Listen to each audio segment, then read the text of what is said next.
Welcome, everyone. I now call the September 10th, 2024 regular City Council meeting to order. Please join me in the Pledge of Allegiance. Allegiance to the flag of the United States of America, to the republic for which it stands, one nation, under God, indivisible, with liberty and justice for all.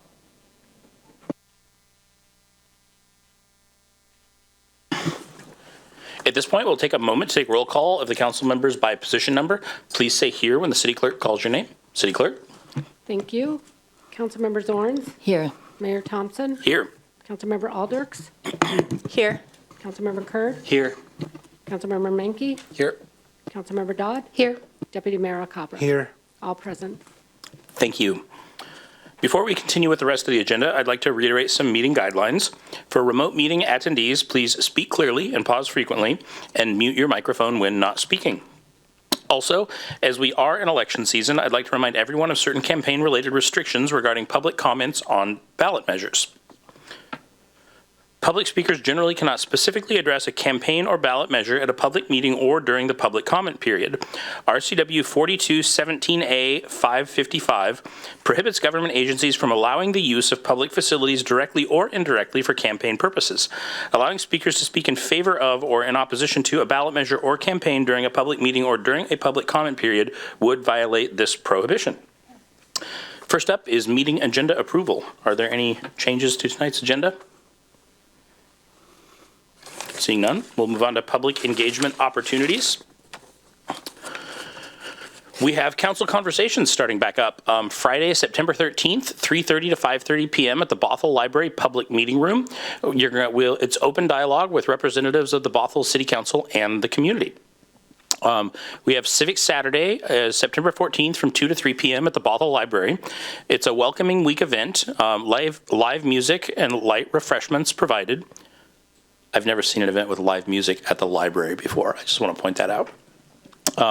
Voter registration assistance is available. You can bring your current Washington State driver's license, permit, or ID card.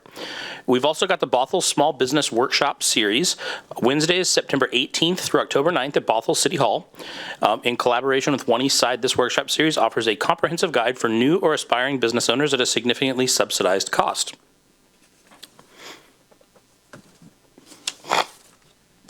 Next, we have a proclamation for Welcoming Week.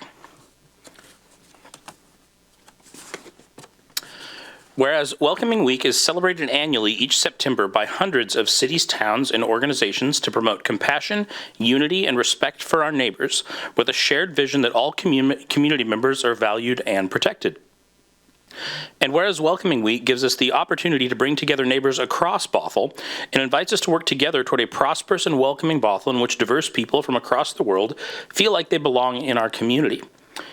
And whereas the Welcoming Week 2024 theme is We're All In, serving as a call to come together as individuals and in groups to celebrate our strengths, our differences, and the unique role that we each play in contributing to the culture and shared well-being of this beautiful place we call home.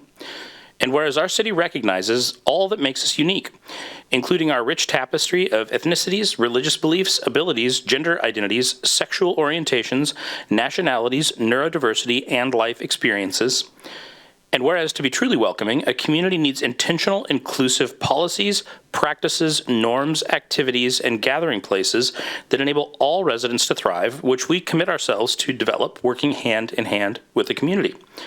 Now, therefore, I, Mason Thompson, Mayor of the City of Bothell, do hereby proclaim September 13th through 22nd, 2024, to be Welcoming Week in the City of Bothell, and call on every Bothell community member to reach across lines of difference and contribute to making our region a more welcoming place for every new and long-term community member alike. And I believe we have Erica Olson, Sarah Lang, and Alice Darton here to accept and say a few words.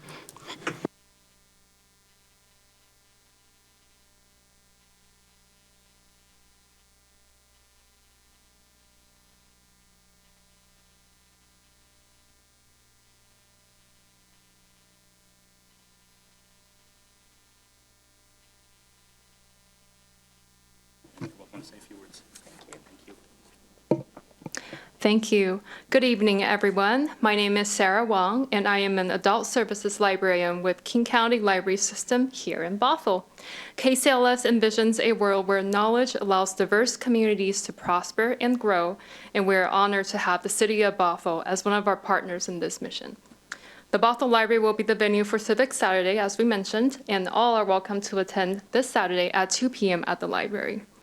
Other upcoming programs at the library that help make Bothell a welcoming and inclusive place include HopeLink Mobile Market, Talk Time, Drop-In Employment Help Desk, screening of documentary She Marches in Chinatown, World Language book groups, as well as World Language story times. Thank you again for partnering with us to build a welcoming community here in Bothell. Thanks, Sarah. Thank you, Mayor Thompson, and thank you, council members. I am a community volunteer. My name's Erica. I'm trained as a civic fellow. I work with Citizen University that's based in Seattle, and I've been leading Civic Saturday events in Bothell for the last couple of years with the generous help and partnership of our amazing Bothell Library, so shout out to our librarians. I am such a super fan.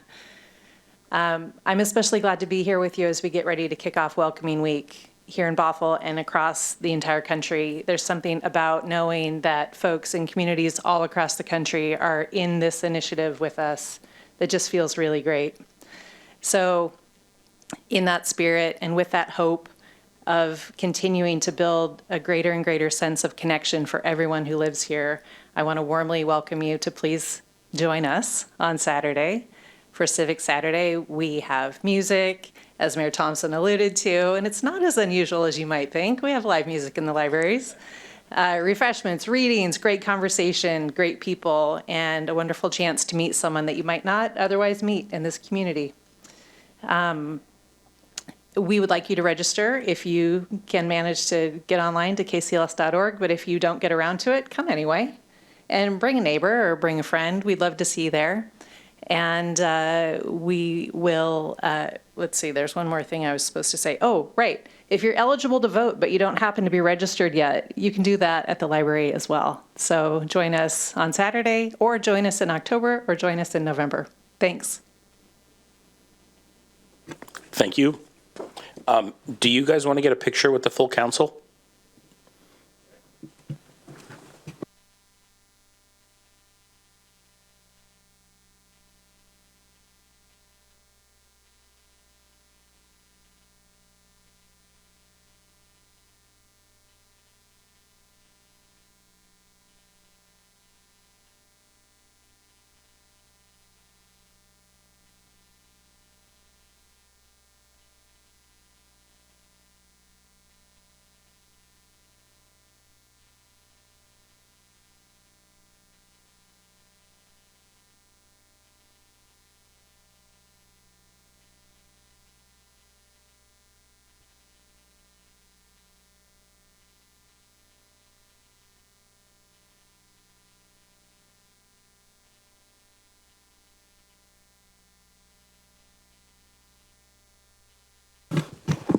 And thank you again for coming. I love the spirit of Welcoming Week and the idea of being a really welcoming city, and it's really fun to do this proclamation every year. All right, next up is public comment. The city has accepted public comment in writing, as well as accepted sign-up sheets for those who wish to speak at tonight's meeting. Written comments submitted to the city clerk no later than 3 p.m. today were forwarded to all city council members and are part of the record. When the clerk calls your name, you will have 3 minutes to speak. Please note that council will receive your input, but upon the advice of our city attorney, we do not engage in discussion of these topics. Staff will make note of items requiring follow-up. City clerk? Thank you, Mayor Thompson. We did receive several written comments, so we're going to go through those first. The following people wrote in regarding the Lot P development: Jeffrey Pager, Katie Coonan, Daniel Coonan, Paul Wichman, Natalie Levy, Annie Desaliniers, Jean Burgo, Dahanje Killarney, Martin Fectu, and Christine Winchman. They all wrote in regarding the Lot P development, and all those will be made part of the record. We also received a written comment from Mark Swanson regarding urban paving over native soils and endangering coho. And I also have several people that have signed up to speak tonight, so before I call on them, I'm going to state that public comments shall be limited to the topics concerning current, future, or requested city projects, actions, programs, plans, and regulations. Comments not pertaining to these subject matters are not germane and may result in the speaker's comments being suspended. When your 3 minutes starts, the light at the dais will turn green. At 1 minute left, it will start blinking, and at 30 seconds, it will turn yellow. So the first person I have signed up to speak is Jeffrey Pager. Mr. Pager, if you're here, please step to the podium, and you'll have 3 minutes. Is he virtual? I don't see him online either. Oh, yep, I do. Okay, there he is. Sorry, we have a lot online.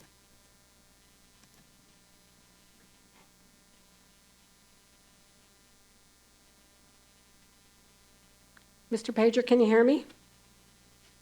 I can hear you. Can you hear me? Yes, we can. Go ahead. You'll have 3 minutes. Awesome. Hello. My name's Jeffrey Pager. I live over in the Pop Apartments across the street from Lot P. I live in this tiny apartment with my two boys, Miles and Tyler, ages 8 and 10. And I'm kind of concerned about there's not really any place for them to play outside. And there's a lot of kids around. There's kids also in this apartment building. They have classmates and kids in the townhomes, and there's quite a few kids that live downtown that don't have a space to play, playgrounds or parks. Bothell Landing is nice. We go there a lot. We ride our bikes there, but it's a bit far. They can't really go by themselves, and you need to cross some pretty busy traffic. And I almost got run over several times, crossing that busy road. So it'd really be great. This empty lot, if at least some of it could be used for a park or playground, a place for kids to play. If we just develop it into more apartments, it's just more kids that don't have a place to go. So that's kind of it. Thank you for your time. Appreciate it. Thank you. Next, we have Jeremy Tadros. And there you are. Thank you. Go ahead.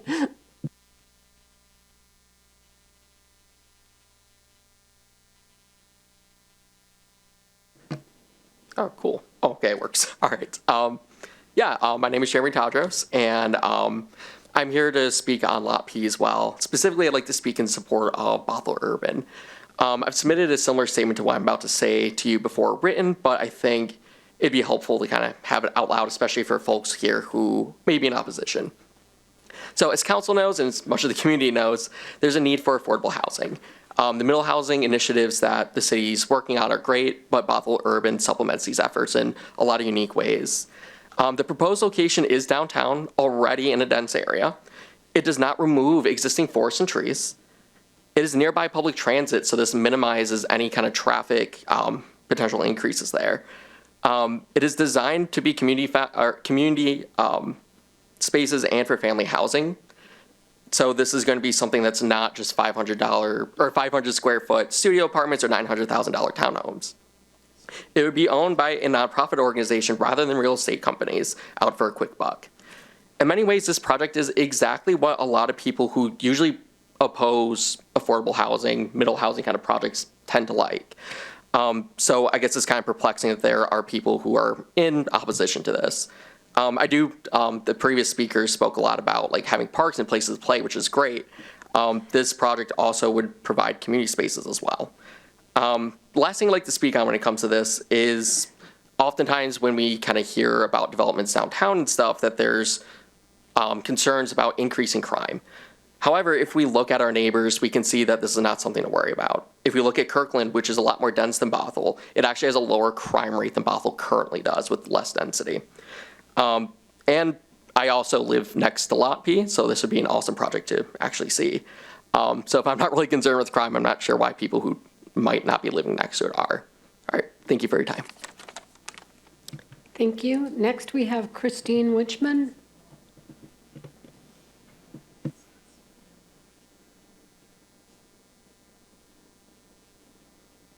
Good evening. I'm Christine Wickman. I live in downtown Bothell. I'm a taxpayer.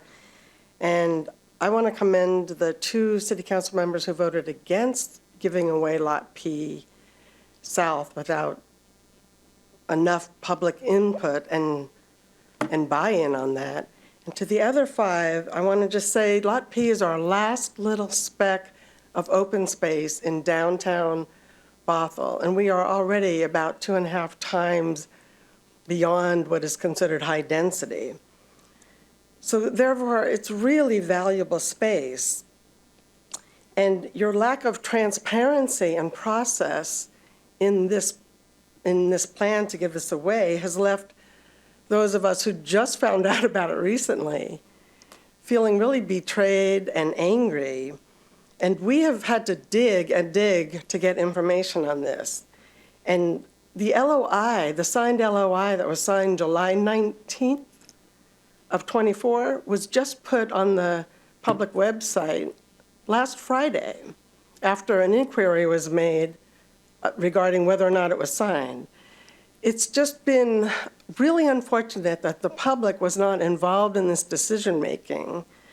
And I know some of you consider Bothell City Council as a stepping stone to other political aspirations.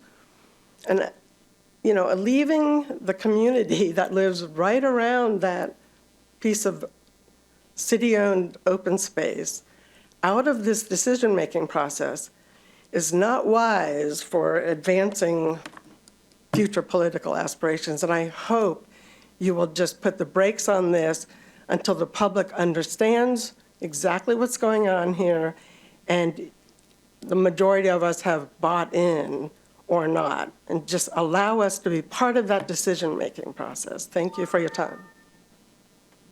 Thank you. Next, we have Paul Wichman.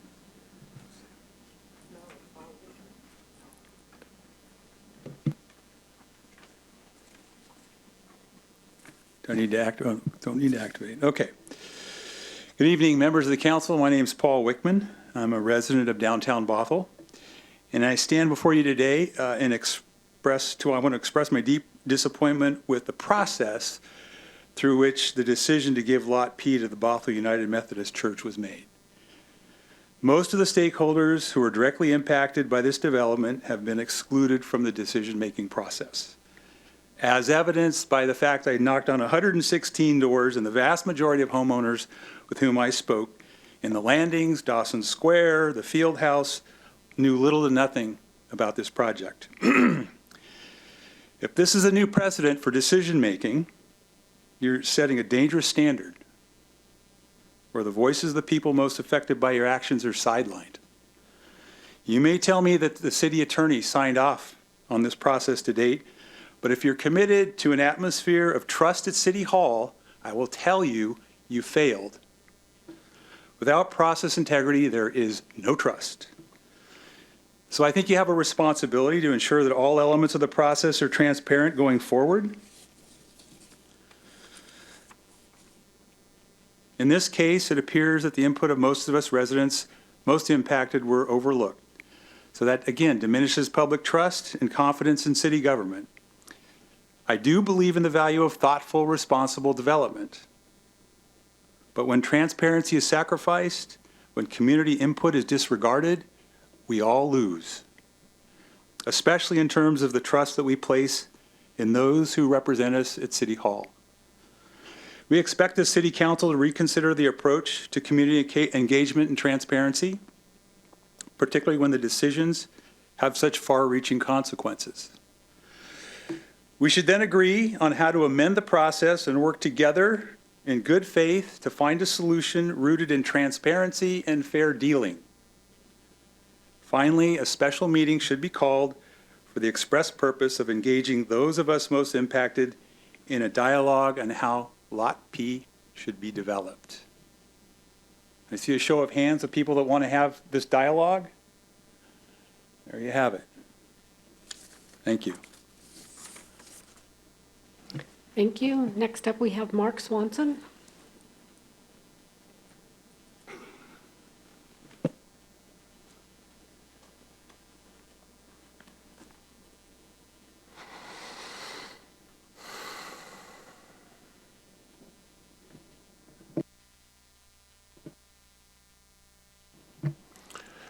Greetings all.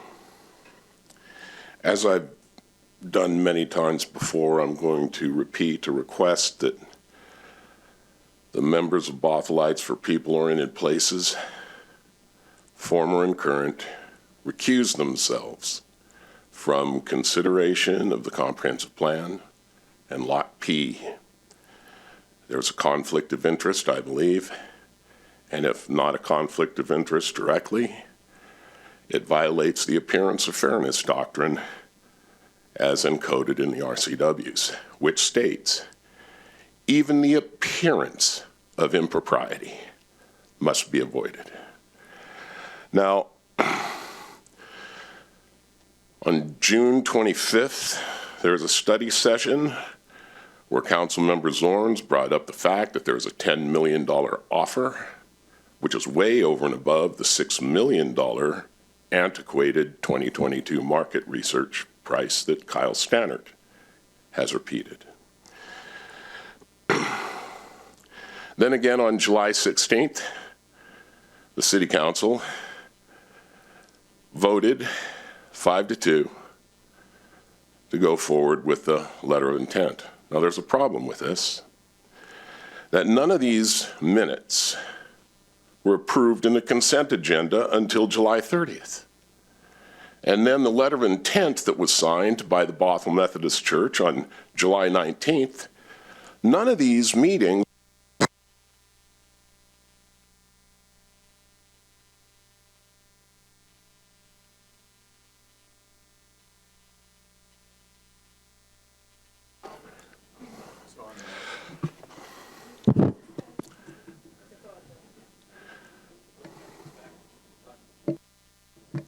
okay. On July 30th, it was only until then that the consent agenda, which made all those prior study sessions and council discussions public for the first time. And then, come to find out, the letter of intent was not notified. We weren't notified on the public website until last Friday. 33 days past the 3-day rescission notification. Now this has got to stop. You can't be making decisions going around the standard process, which in this case should have had a statewide request for proposal put out by the City Council, which was never done. These backroom deals have got to stop. It violates our trust. It violates decency. A $16 million property, that's conservative, not $6 million, $16 million, handed over to the Bothell Methodist Church is inappropriate. Thank you. Thank you. Next up, we have Ashu Joshi. Josie, hope I said that right.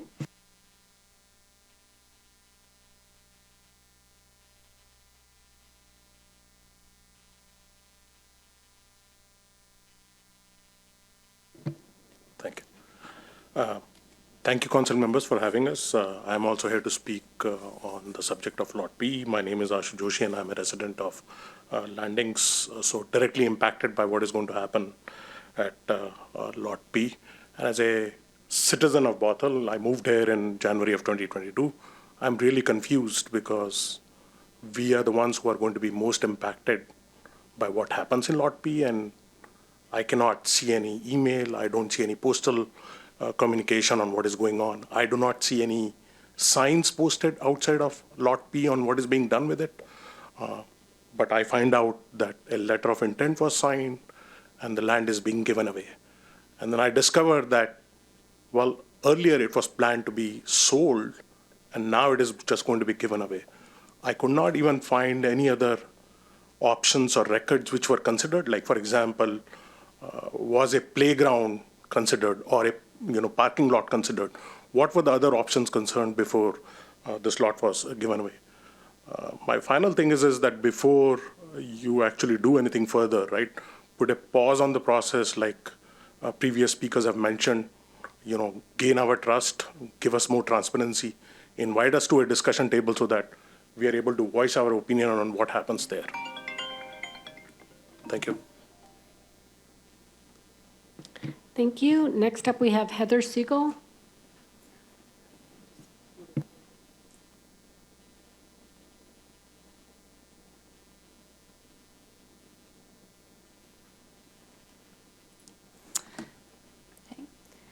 Good evening, Mayor Thompson and members of the Bothell City Council.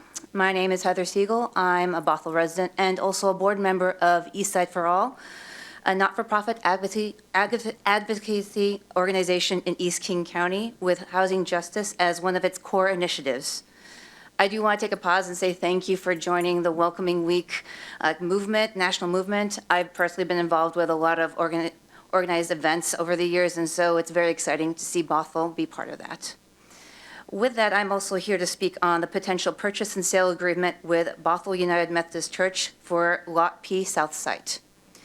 From the time Eastside for All was founded in 2019, access to safe, healthy, and affordable housing has been the top priority identified by our community members, especially ones who face the greatest barriers to housing. The proposal of allowing the purchase of Lot P is the type of solution that our region needs to meet its goals for affordable housing, not only by creating units of housing, but doing so in a way that's community-centered in partnership with local organizations and government. This is not always easy because there can be limited capacity and interest of local community groups to take on the significant work and investment required. I know from the location, Lot P is a prime location for affordable housing, as it is close to the transit lines, walking trails, grocery stores, and many more resources needed for communities to thrive. We understand that Bothell United Methodist Church is strongly committed to this project, which will require large investment on their part in addition to fundraising and financing efforts by the builder. Their vision for space includes affordable housing and a community space which would benefit both its residents and the greater Bothell community. Bothell United Methodist Church has held a strong presence in the city for nearly 140 years and has continued to exemplify the values of justice, inclusion, and belonging. Eastside for All is strongly support of the council's decision to move forward with this purchase and sale agreement. And this is an important and positive initiative to support Bothell community as it could serve as a model for other cities to continue this work. Thank you. Thank you. Next, we have Martin Fecto. Thank you. Hi, Martin Fecto, resident and taxpayer of Bothell. My comments that I submitted online echoes those of the previous speakers before me, so I'm not going to reiterate those. But I want to say that there were previous projects for that Lot P, and we were notified as residents. I live at the Lending right next to Lot P. We were notified about the park and ride that was submitted. We were asked for our opinion on that. Sifting through the meeting minutes of this meetings here, I found that from about 2022, the church has been asking to build affordable housing, which I'm not against, by the way. I think it's a good thing.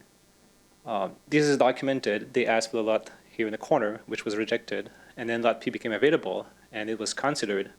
I also found out that multiple people or organization asked to buy this lot after the city invested $4.25 million to buy it and decontaminate it. But I heard through the vines and through a deep search and talking to some neighbors that this lot had been given away to an organism. Now, I don't mind if it's a church, I don't mind who gets it, but what I mind as a taxpayer is that our taxes are paid for something that we're then going to give away to someone instead of going through the full RFP process, which was documented in one of the meeting minutes that we should do, the request for proposal, to get other people to bid on that land. But now we don't do that. So I'm just curious of why we do that. We don't follow the process. Thank you. Thank you. That is the last one I have signed up. Terry, I'm sorry, Terry, would you like to, I didn't write down your last name, but if you'd step to the podium. What legs have a tendency of going to sleep when I'm sitting. Are we on? We are. Go ahead, you have 3 minutes. It's interesting that affordable housing has come up twice now, and I'm here to tell you that affordable housing isn't always that affordable. My wife and I have been living at Riverside Landing, which is right across the bridge here, right across from the North Shore Senior Center. And we've been there for 13 years. The apartment building is affordable housing for people who are 62 years or older. It is classed as a tax credit property. In that time, our rent has doubled in yearly increments of around $50 per month. This year, it has gone up by $150 a month. We support ourselves on 2 Social Security checks, one of which, the larger of the 2, goes to paying this new high rent. That's 60% of what we take in our Social Security checks. The other SSI check has to cover all of our remaining expenses. There are many others living in our building who have been put in a dire situation by this much greater monthly increase. And would you put your hands up? They have come to support me tonight. Thank you very much for coming, by the way.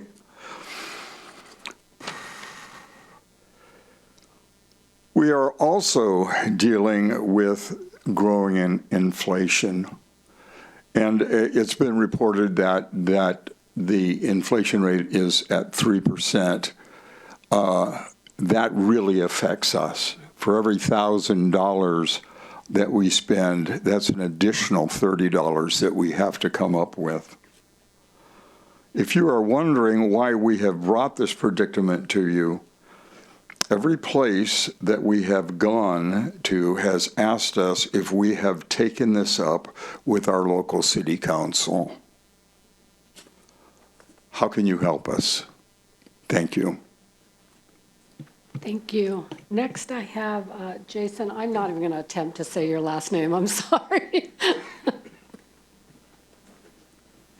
If you would state it, that would be great. Hi, my name is Jason Papakostadinu. I'm a new resident to downtown Bothell. I don't have any opposition to the affordable housing aspect. I think that is a good use of the space. I can't speak too much to the process that led that here because I wasn't aware of it, so haven't drilled down into that. I'm a little more concerned with some of what's been floated around the project from the Methodist Church. On their website, they state that basically less than the normal allotted parking will be developed. The thinking being that it's near a transit center, that people can just use that. But as someone that's had experience being on the lower end of economics, jobs aren't always following transit. If you're working in lower paying jobs, that may mean working during hours transit isn't available. It may mean working jobs that don't allow carpooling. So it's a little, well, this is affordable housing for those who fit a very specific mold. Not just that, but then they're like, well, you know what, there are going to be plenty of people downtown. You don't need to have your friends come and visit. There's not going to be that much space. City of Bothell will take care of the rest. They'll work on existing parking. Like, I'm happy, and I've seen that the church has done a lot of good work, but it's not really the church here. This is also Bridge Housing, which 2022, their executives were paid $4.5 million. They're a not-for-profit, yes, but they are still turning a profit on this. I'm happy to give them the land. I'm happy to have done the cleanup for it. I think it's great for people that do need that housing. But I also don't think that we should then make the downtown more crowded. Because here's the thing, parking is crowded. And every time you go there and you try and find parking in the future, and you can't, right or wrong, people will think, it's because of the affordable housing. So it'll create resentment, I guarantee you. And also, if it does become a problem, we will then foot the bill, not the developer. It'll be the city of Bothell and the taxpayers that have to fix it. So maybe the developer should step up a little more because they're not doing it out of the goodness of their heart. The church may be, but the developer certainly isn't. Thank you for your time. Thank you. That is all I have signed up to speak. Is there anyone else in the audience in chambers that wishes to speak at this time? Please step to the podium, state your name. For those of you in the virtual audience, if you would like to speak, please use the raise hand function, and I'll call on you after we're done with the people in the audience here. Thank you.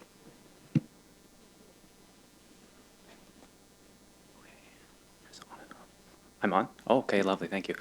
Good evening, my name is Dakota Rash. Thank you for the opportunity to be heard. I am commenting in support of the urban development project. Brief background on me, I followed the advice of my elders and sought education early in life. I have an undergraduate degree in environmental policy and a JD from UW, and I cannot afford to live in Bothell. I just checked lowest rent, out of my range. And so that is following my graduate path. I am an employed attorney. I can't afford to live in Bothell. And so I really support development of more affordable housing because of the ripple effect it has on housing, period. I like the idea that it's capped at 30% of income because that allows us to do other things with our money, like support growing communities. I also, looking at the project, like it from a urban planning and environmental policy perspective, because you aren't encroaching on the river. Now that river is already constrained by what's already here, but it's already a blank lot, and there's already a road separating that blank lot. So there's not a lot to be done there, even if you do turn it into a park or a green space that could absorb any sort of runoff or anything like that, because primarily that river is affected by that road. So I really like what you all are doing. It's the exact mix we want to see of dense growth around already populated areas that will then leave environmental areas, sensitive ecological zones, alone so that they can be restored. I also wanted to highlight a previous note. I commented on the same sort of procedure in Kenmore. There were similar comments brought up about procedure, and I don't think they were entirely true. And I'm hearing them repeated. And so I would encourage you all to follow the advice being given to open up any sort of public comment forum, have all the meetings possible, because you don't want that thrown back at you, because they will only get louder and louder and louder. And so I really encourage that. And if I may briefly, I saw on the agenda 2117 is being discussed. It's not a project, so if I'm cut off, I understand. But, I'm being, okay. Because it's on the ballot, we are unable to essentially gift public space to talk about something on the ballot measure. So sounds good. I appreciate your intent, but we can't do that, unfortunately. Okay. Can I briefly bring up, in relation also to climate aspects, I appreciate that you all are concerned about the environment because methane emissions have just reached their highest point ever.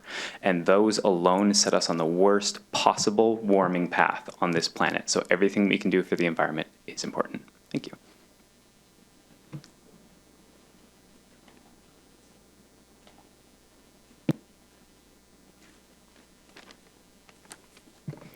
Juliana Pooley, Kenmore resident. Good evening, Bothell City Council. I just want to start with my gratitude and my love for your city. My children have attended school in downtown Bothell for the past 5 years. In addition to dance and swim lessons, our family frequently e-bikes from Kenmore to Bothell on the Burt Gilman Trail, and I'm pretty sure the staff at Alexis Cafe know us all by name. As a longtime local, I'm invested in the future of this beautiful city. I love all the growth and walkability that you've already developed and take it on.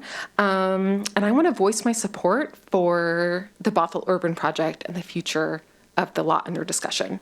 And also, as a recent member of NUSA, I'm happy to share that the North Urban Human Services Alliance also supports this project. Personally, I first heard about the Bothell Urban Project about a year ago when I was helping a friend Google affordable housing locally. They quickly got excited about the plan and were immediately disappointed that it wasn't already in existence. Meant they couldn't move to Bothell. I heard about it again from some other Bothell parents while their young children were playing together after preschool at Bothell Landing Park. Again, young family was looking to stay in the area, employed downtown, trying to stay at their local schools and school district, and were lamenting publicly that the Bothell Urban Project wasn't built yet. I didn't get a chance to dive deep into the details until this past winter when some of my Kenmore neighbors were telling me how much stronger the Bothell Urban Project was in regards to being grassroots, community-driven, and wasn't their website and clear communication so much better than some of the other housing projects that were being discussed in our city. Meanwhile, I've lost count on how many times the Bothell Urban Project has been shared, posted, linked, and discussed on the various social media groups that I'm a part of online. As with all new things in a community, there will always be an incoming tide of new learners. But I'm happy to reassure you that the information has been spreading beyond the Bothell City Council chambers and the United Methodist Church congregation members for many, many months. Affordable housing saves lives and it stabilizes families. We are in the throes of a national and regional housing crisis, so please continue to support this project and do not slow down. Thank you. Thank you. Is there anyone else who wishes to please step to the podium and state your name, and you'll have 3 minutes.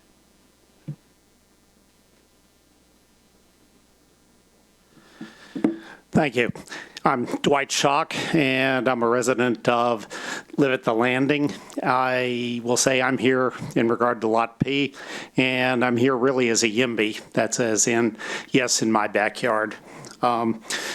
We really are interested in the development of Lot P South in a good way. We want to participate in that. And what we want to do is work with the city's open process. We want to weigh in on the aspects of the development as it relates to us as neighbors at that site. We do want to look at the concept development in more detail. We want to work through the city's zoning and code requirements, and we are concerned about our neighbors. I'm not the closest neighbor. There are neighbors who are closer than I am. And I will express a concern about parking. The city and Landing HOA worked well together on the Sound Transit proposal for this same site a few years ago, and we'd love to participate in the same process this time. Thank you. Thank you. Do I have anyone else in the audience who wishes to speak? All right, that's all I have, Mayor Thompson. I don't have anybody online. Thank you, City Clerk. Oh, I think somebody just raised their hand in the Zoom. We do. All right, just a moment. You can thank the Deputy Mayor for that public commenter. Akanksha, I'm going to panel you in, and you'll have 3 minutes.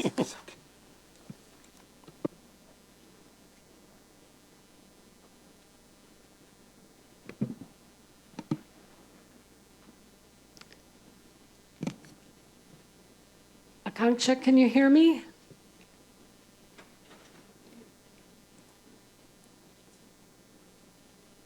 I don't know if I'm saying your name correctly, so please go ahead. I just paneled you in. Please go ahead, and you'll have 3 minutes.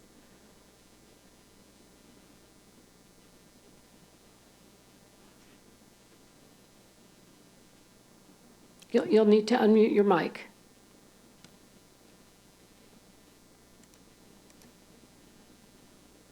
Can you hear me now? Yes, we can. Go ahead. Hi. Thank you. Sorry about that. That's okay. My name is Akansha, and I live at Landing next to Lot P. I am standing for people living here because if you walk on the road, the Thorsk Road, morning and evening, it is packed. There are cars parked inappropriately on the curb, and sometimes because of the lack of the parking spaces, they are parked on the curb, even blocking the handicap access. Or like I walk my dogs, I have to literally wiggle between the cars just to get by. if adding to the density, if we do not have more parking spaces, it would be really bad. And other thing is, the plan has to approve more parking spaces, and which is very important. My second point is about the clarity, which many people mentioned before me. When this lot was given to a church, where other institution, let's say a religious institution or other institution, were offered the same opportunity, that is another, it should.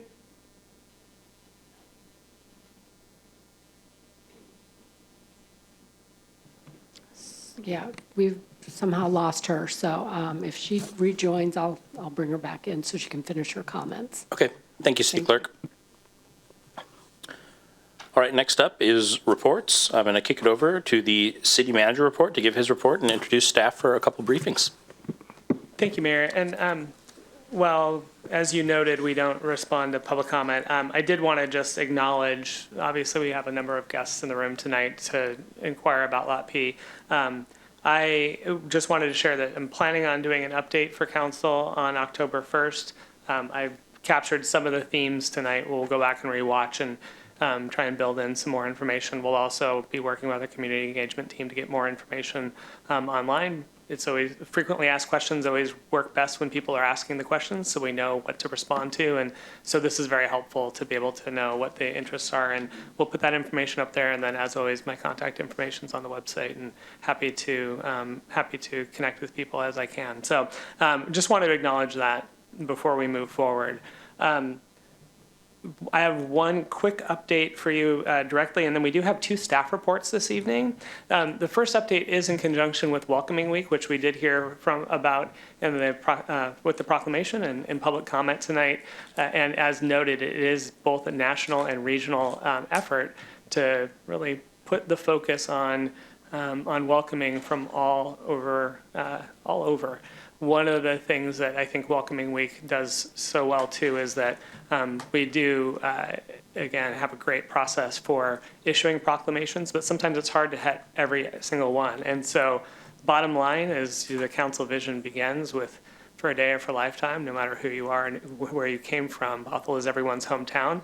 We want people to feel welcome, and we want Bothell to be their hometown experience. To that end, I wanted to also note that our community engagement team has been working on thinking through Welcoming Week and ideas for what we can incorporate into that to help celebrate and get this out into the community. Last year, there was a series of videos, which many of you participated in, and I believe there's still some efforts around that. But one of the tools that's going to be in play for this year is printing up a postcard, and you'll see a mock-up of the front and back of what that looks like.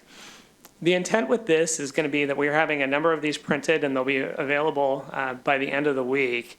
And we are going to be distributing them to many of the community centers in Bothell. So the library, the YMCA, the senior center, as well as local businesses, where we want local businesses to participate and really encourage their most frequent and faithful customers to share information with their friends and neighbors, as well as apartment buildings and here at City Hall, of course. The intent of this is to encourage people to get to know each other, be a little bit hyper-local. I know as somebody who's new to the community, like when you first move in, it's an easy time to break the ice, but sometimes after you've lived somewhere for a year or two, or maybe 5 or 15, coming up and saying, you know, I've seen you at the mailbox so many times and I'm sorry I don't know your name, becomes more difficult. These cards are a great opportunity to be able to share information about who you are, what you're interested in, and encourage people to just, again, break the ice and get to know each other a little bit more. So just an optional tool that we would encourage people to, when they see them out in the community, grab a few and then give them to somebody who lives next to them. And it's a good opportunity to get to know each other more. With that, I am going to turn things over. I'm going to stop sharing because you actually get a couple of presentations with more than a slide. We have two updates tonight, as I mentioned, and both of them are on things that I know the council has a great deal of interest in and have been discussed here several times. The first update is on the 2024 Imagine Bothell Comprehensive Plan update, which is a journey we've been on for a couple of years. Had a number of open houses, public hearings, and there's been a lot of things out there, but we are in the finish line. If this was the Olympic races, we are like not only on the last lap, we're in the last part of the last lap. And so as you know, the anticipation is to complete that work this year. What tonight's purpose is to give council and the community an idea of when we say to adopt a comp plan by the end of the year, what does that look like? With that, I'm going to turn things over to our Community Development Deputy Director, Christian, and he is going to share a few slides about what that final sprint will be. Take it away. Thank you. Good evening, Mayor. Good evening, council members. And it's going to be a sprint, definitely, but we need to figure out how to sustain the speed that we'll be going at. Tonight is a refresher. Really want to kind of shake off whatever August hopefully brought you and prep yourselves, set the table for this fall for the work that we're going to be doing on the comprehensive plan. There's no action being sought tonight. This is strictly just a review of kind of what's been produced, what the comp plan involves, and where we're going, what our path is. So you've seen a few of these slides before. This one in particular, where we've brought up the phases that we've gone through over the past couple of years. We staff, a lot of great staff before me, and our consulting team. Where we began working on the scoping of the project, completing our vision and outreach and our engagement, and then producing the preliminary draft back in April, where we put that out to the community, looked for comments, had a couple of open houses to add to the engagement. And then we shifted into this final stage where we landed on a preferred alternative. That was the resolution back in end of July, where we looked at sort of that hybrid model of a blend of the neighborhoods and centers looking to obtain that capacity, the capacity requirements established under the GMA and the county policies. The draft, to refresh your memory and those of the community, includes these 15 elements. A few of them are new, and I'll touch on those in a second. Over the course of the fall, we're going to touch on primarily land use, housing, and transportation. Land use and housing because that's where the bulk of the work rested, and then transportation because we were still working through those transportation projects, that project list, which is going to be coming back to you next week with the study session. So what it is, what the comp plan is, coming down from growth management, the Growth Management Act, and the multi-county and county-wide planning policies. We've got to incorporate all of those requirements. Lucky us, 2 counties, blending the two, making sure it's a consistent approach across our borders. Into the comp plan, and then the subsequent regulations, which I'll speak to here in a second. This time around, the periodic update involved a few new items. It added the requirement to incorporate a DEI lens. We've added a climate element and implementation element, and we've evaluated our level of service standards there as well. So. The schedule, kind of what we're looking to do. We've got a series of scheduled study sessions and a public hearing where staff and our consulting team will bring these forward. Like I said, next week, transportation element. It's already been to Planning Commission. Went to Planning Commission last week. We're going to continue to do a little more outreach with the community over the last month and a half here prior to the public hearing, and press on. We'll touch on land use and housing, as I said, really making sure that you can see what we incorporated. We took in we had the no action alternative 1 and 2 that we scrubbed and went with the new preferred alternative. We want to make sure that we incorporated what you and the community were providing us throughout. We'll also start the conversation about development regulations. So these are the very detailed regulations that need to align with those housing capacities, the goals that we've set. The comp plan establishes the range of units per acre, if you will, and then the development regulations are going to kind of pick where that will land to make us compliant. So there's going to be some decision-making to take place during the development regulations. We'll continue on with that as we revisit the remaining comprehensive plan elements, which did not have many updates from the draft. So we're going to bunch those all together, continue talking through the development regulations in October on the 8th and then on the 15th, and then continue with the public hearing for both the final comprehensive plan and the development regulations. So these are both of those development regulations and the comp plan will be kind of separate items, both going through all of their required steps with commerce notice being new for development regulations as we're just kicking those off to align. So anticipated final adoption on December 10th. That's what we've got on the schedule. That will get us in compliance with Growth Management Act and the required adoption by the end of this year. As part of that, we are going to shift, once we do that, we'll shift into the implementation phase, and part of the implementation phase, which I know everyone is really excited to get working on, involves the Housing Action Plan. So that's going to be updating the 2018 Housing Strategy Plan, as well as the Downtown Sub-Area Plan, which will update the 2008 Downtown Sub-Area Plan.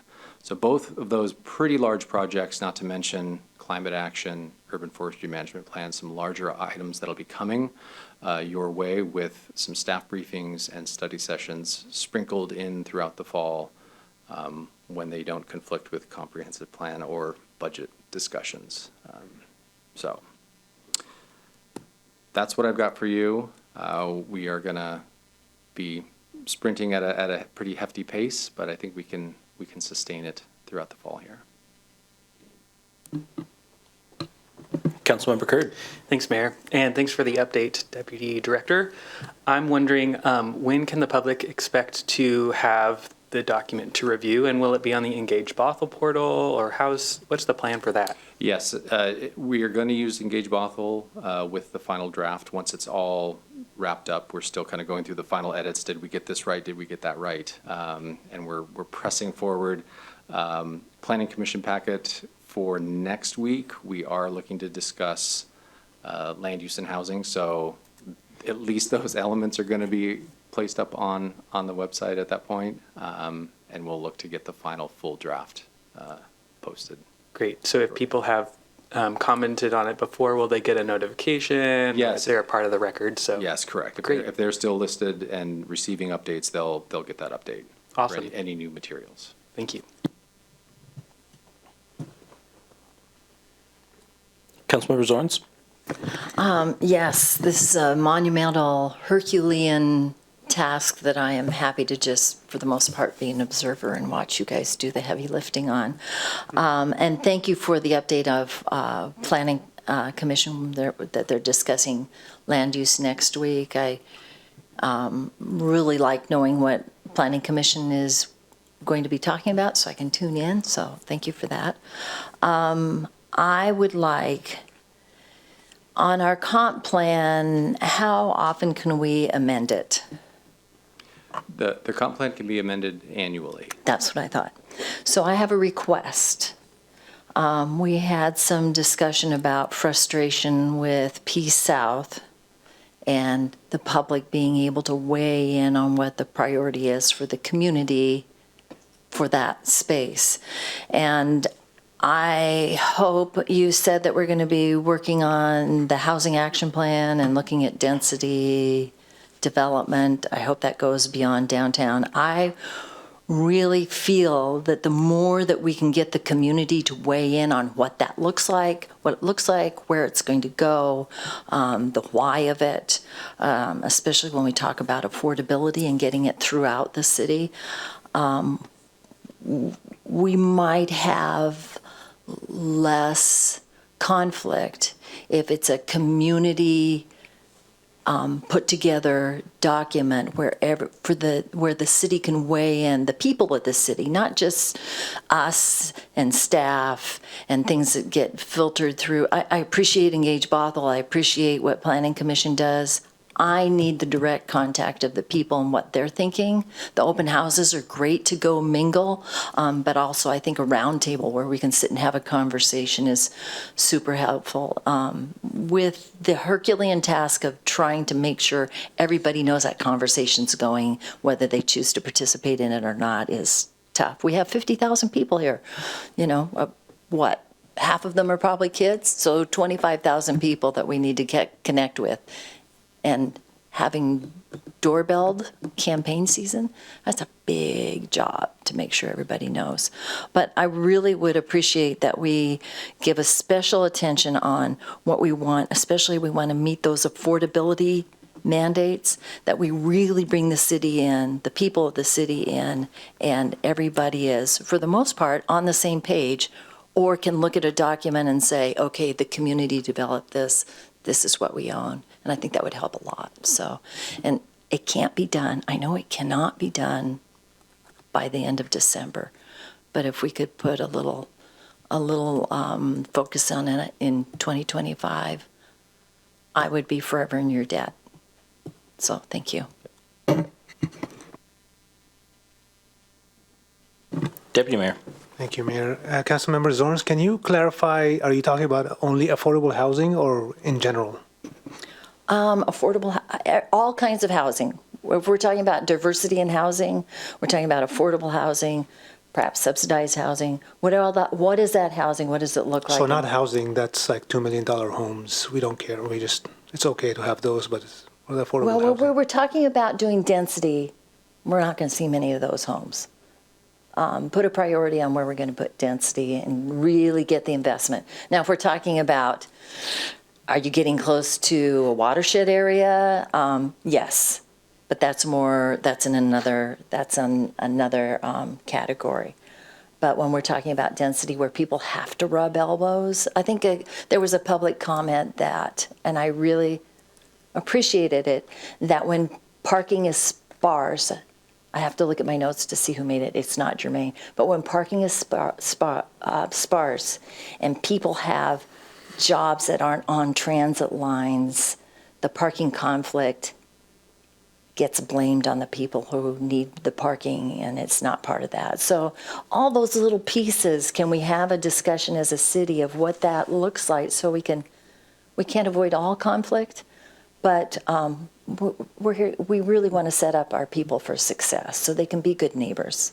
So you're saying in general, so it's okay to have, so we need to have those conversations as well, even for apartment buildings, like the market rate ones as well? Especially when it starts to look different than what we've already established and is going in. And when you start getting outside the box, we need to be able to define what that box is and what the box has room for. Does that make sense? Yeah. Okay. Thank you. Councilmember Dodd. Thank you. Thank you for the update, Christian. I really want to echo what Councilmember Zorn said about community input, but I want to make sure that we're not seeking community input just for some types of housing. And when we talk about neighborhoods that are in one state that have zoning that allows other things, they just haven't come yet, I think we really want to avoid perpetuating any inequity and saying, you've owned your house this long, so you have some sort of grandfathered right to the entire neighborhood. Having owned a couple of homes myself and grown up in Bothell, you just don't get a say on what your neighbor a few blocks away does. You've bought your home.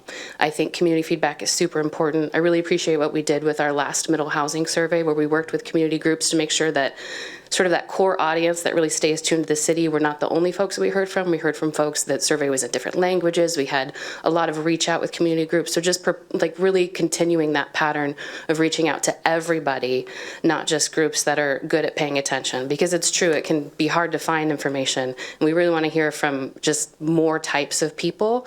Bothell's more diverse than it's ever been. I think there are over 50 languages spoken in our school district now. Like, the more we can honor that and talk to people, the better. So I really appreciate that note. Thank you. Councilmember Alders. Thank you, Mayor. I think it's always a challenge for communities to and cities to stay connected to the community and to make sure that people are aware and informed.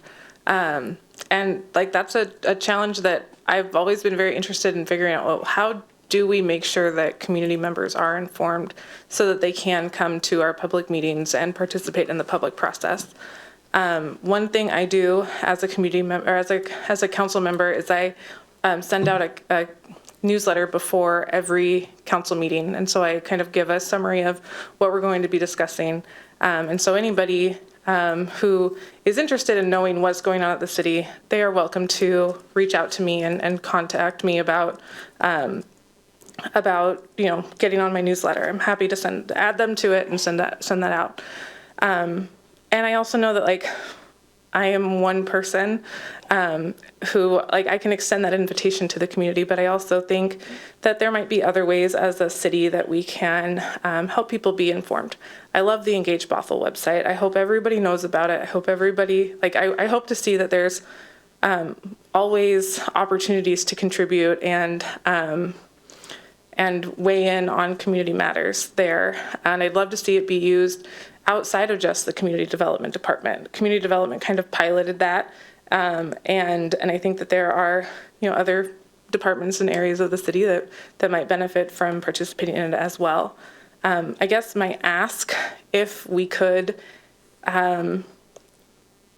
is, and I don't know if this is necessarily important for every public hearing, but kind of in my heart, I feel like maybe, is can we send out very expensive postcards ahead of public hearings so that people know that they have an opportunity to weigh in on matters that relate to the community.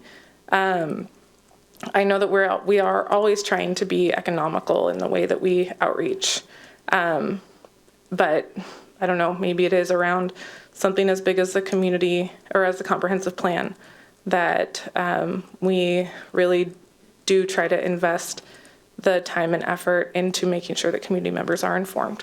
So that's a suggestion, request perhaps. Thank you.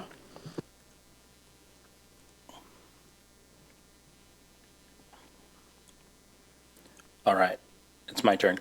I appreciate Councilmember Zorns bringing up the importance of public comment and public engagement. I mean, we serve at the pleasure of the public, and I think public engagement is just a really important pillar of what we do. But I also think it's important to notice when we have done a lot of public engagement on something and not minimize the good work that our staff has done over the course of the last 2 years. I think we're somewhere between 35 and 40 total public comment or public opportunities to comment on the comp plan in here. We were at, and besides all the study sessions at council meetings, we were at Sustainamania, we were at Bothell Summer Nights, we were at Welcoming Week, we went to the library, we had a couple different open house events. Those were all put on our social media accounts. Those are all sent out to our listservs. We did everything we could to get people there. We sent a mailer to everybody in the entire city about the comp plan to try to make sure that everybody had an opportunity to speak up. And I think it's important that as we get to the end of the comp plan process that we acknowledge the significant amount of effort that our staff has gone through to engage the public. And we don't rhetoric this in a way that makes anybody think that we haven't done that already.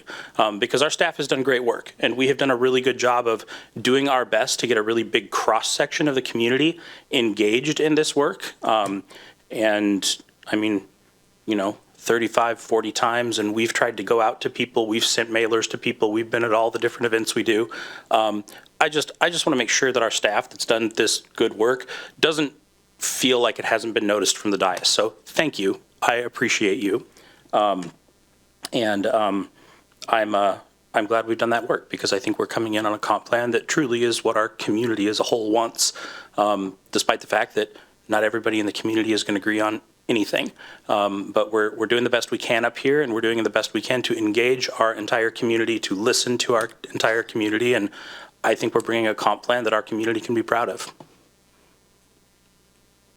No, because then I open it back up again for everybody else. But thank you. Well, I also want to all right, go ahead. I just wanted to echo that. Our staff really worked it hard and diligently, so thank you very much. I'm tired. I was tired just listening to the list. But maybe what we could do is that when we know that there's a specific area that's going to be impacted more, like P South, we're going to mix things up with P South, is give maybe a little more heavy focus to the neighbors and let them know to weigh in. Yeah, I was talking about the comp plan. Yes, no, but I agree. Staff has done a great job, so thank you for bringing that up. All right. Thanks, Christian. Thank you. We appreciate it. City Manager? Thank you, Christian. I did appreciate the shout out too of opportunities available that aren't comprehensive plan and budget, which might be Saturdays. No, I appreciate all the work that's going into this.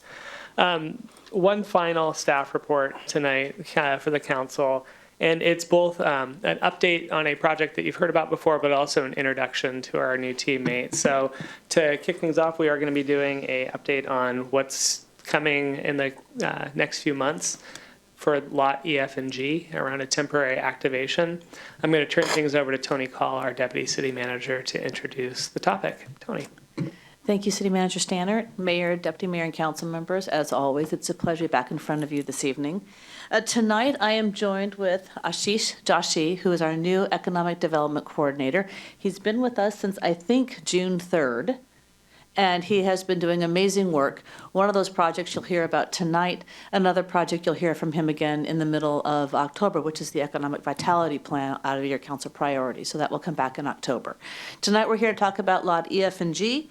And before I turn it over to Ashish, I wanted to remind the council that back in March, Jeannie Ash, our previous economic person, and I were here before you talking about Lot E, F, and G.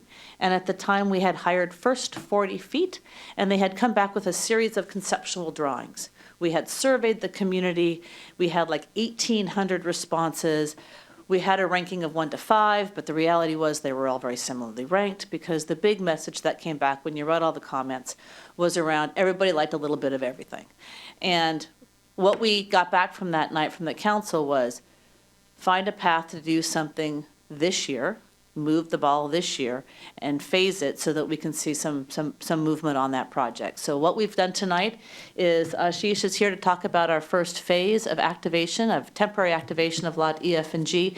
And I'll talk a little bit about how the future and how this phase is setting us up for the future.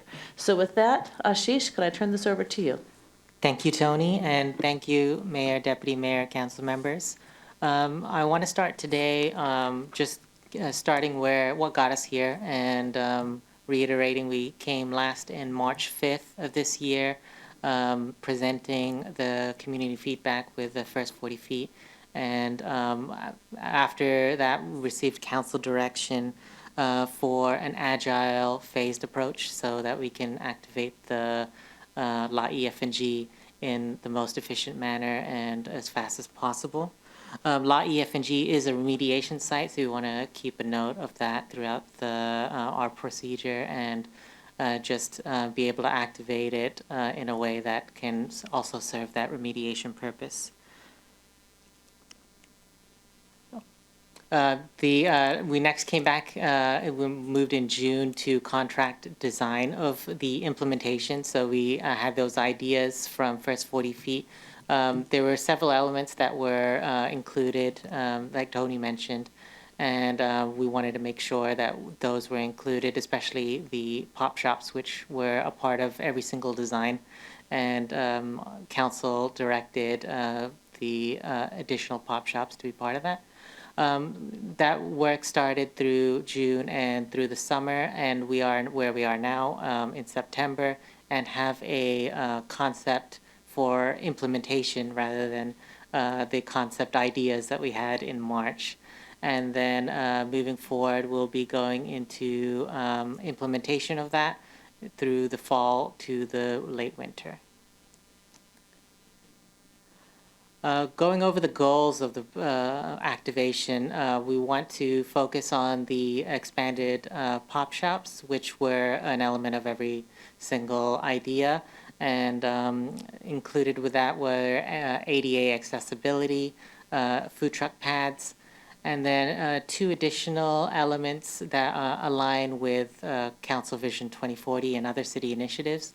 are just the activatable space for community organizations and just the overall complementing of downtown businesses. The deliverables are 4 additional pop shops. Reiterating, we'll have a construction contract for those pop shops coming up at an upcoming meeting. We have food trucks and flex spaces, and then portable seating and cover with ADA access. And all of these elements are part of that fall to winter construction. Here's a map of the implementation concept. A couple notes on this map. One, it's not to scale, so it's although you see phase 1 in the northwest corner, it is more focused on the elements rather than exactly those boundaries. And then the other note is that the final implementation of the various details will be determined through our permitting process. And we're very fortunate that we are taking a one city approach to this work. And we have a great partnership within the city, but also we have a great community a great community value of partnership. So we'll be leveraging that throughout this process. A couple other notes I want to include are the additional benefit of the phased approach is that inside that border you see 4 additional pop shops in a lighter purple. The ADA walkways, 2 food truck flex spaces, and within there is also the portable seating and cover. The lighter red and yellow and blue areas will have minor grading, which will get into a shape where we can connect with community organizations to actually utilize that space. And so although there's an area that's kind of like for lack of a better term, finished kind of product, there will be the additional area that is useful by community organizations, and that partnership will be part of. This is a living space. So in order to have an area that you have continuous activity, you need kind of continuous interactions. So community partnerships are a key element of that. The other kind of notes you see in the bottom left-hand corner, the southwest corner, those 2 areas are utilities and kind of the storm area. So we want to have an overall theme as this area is activated of safety as well. So especially for all ages activities, we want to be able to have barriers toward what we have a dense highway and then a road on the other side as well. One last element I wanted to include was this, as the implementation ramps up, there's opportunities for, there'll be signage included focusing that this is a temporary activation. But another element of that is that it's also an opportunity to educate around the site, the remediation, what remediation is. And it's a kind of a way for all of the community to go on a journey together. I just want to go back to this is no action required, and this is an update on the progress of the activation of Lot E, F, and G. Our next steps are going to be the construction contract that will be coming up to you all at an upcoming meeting, and also the implementation. So yeah, a lot to look forward to, and looking forward to all your questions.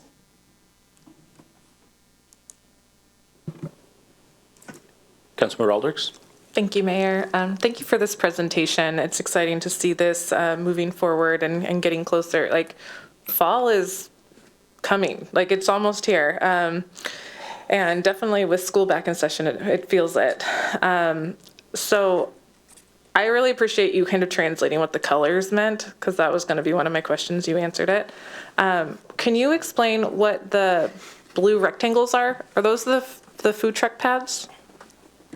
Correct. So those are the food truck / flex spaces. So as the key element as implementation goes on is that we're gonna check and adapt. So we'll see how utilization is. We'll be tracking it through different methods as well, and adapt as we go. But those two areas are specifically that. Yeah, correct. Okay. Well, I'm glad to see that some of the design is moving forward. Especially as we hear from people about wanting gathering spaces and play spaces in downtown. We've really been looking to these lots for that. And it's just really nice to see that something will be ready for the use of the public by the end of the year. So thank you. Oh, yeah, Councilmember Zorns? Thank you. It's very exciting. I just want fall and winter to go away so we can just enjoy summer down on the new improved EF and G. Thank you for this. Thank you for a very important part of work that needs to be done for Bothell. So I look forward to seeing your continued hands-on on what we're doing here. A couple quick questions. We are planning this with the anticipation that we can clean, as we're cleaning EF and G, we can go there. And right now, this is the best guess that that soil is going to be okay there, or with the caveat that these buildings aren't impossible to pick up and move half a block? Yeah, exactly. So the key elements of especially the portable seating and other elements is that it's all movable. Not by a single person, but by several people. And we are in close coordination with the remediation team. Good. And so keeping just every element of the site accessible at any time that needs to be.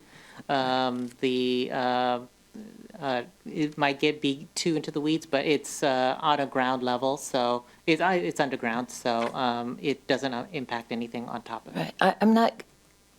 I don't have the slopes, but does it sit up a little bit on a higher slope so things will tend to move further down slope on EFG? My memory is it's pretty flat, the whole thing.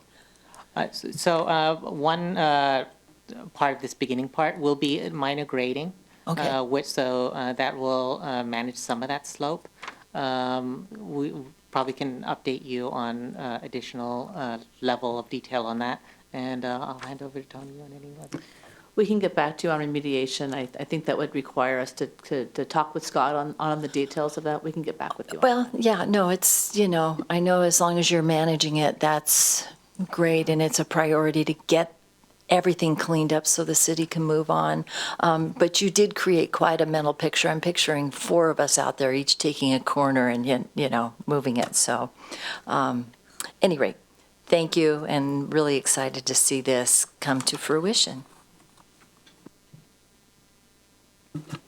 Councilmember Curd? Thanks, Mayor.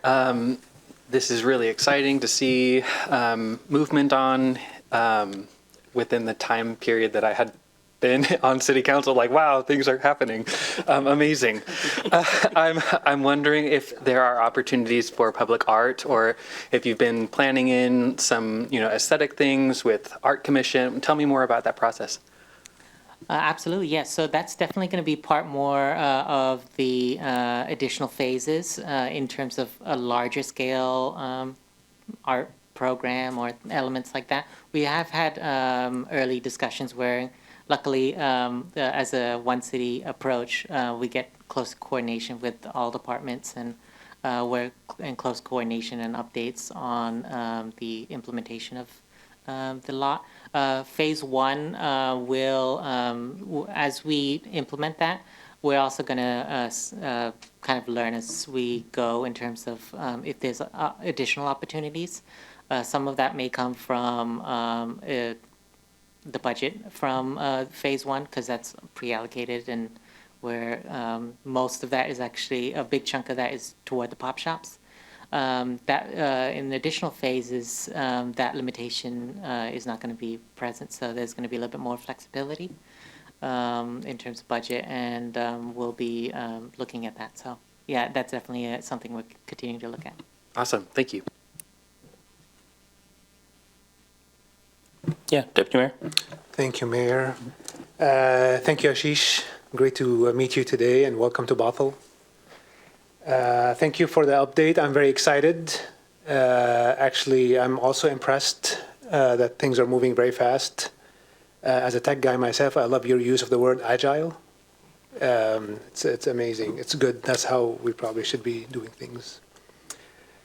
For those who don't know, can you explain very briefly what remediation means for those watching or in the audience? Yeah, absolutely. So in the simplest terms I can think of, so this site has groundwater contamination, for lack of a better word. There was a former dry cleaner in the area, and part of those heavy chemicals sometimes seep into the groundwater. And so it's not developable for several years.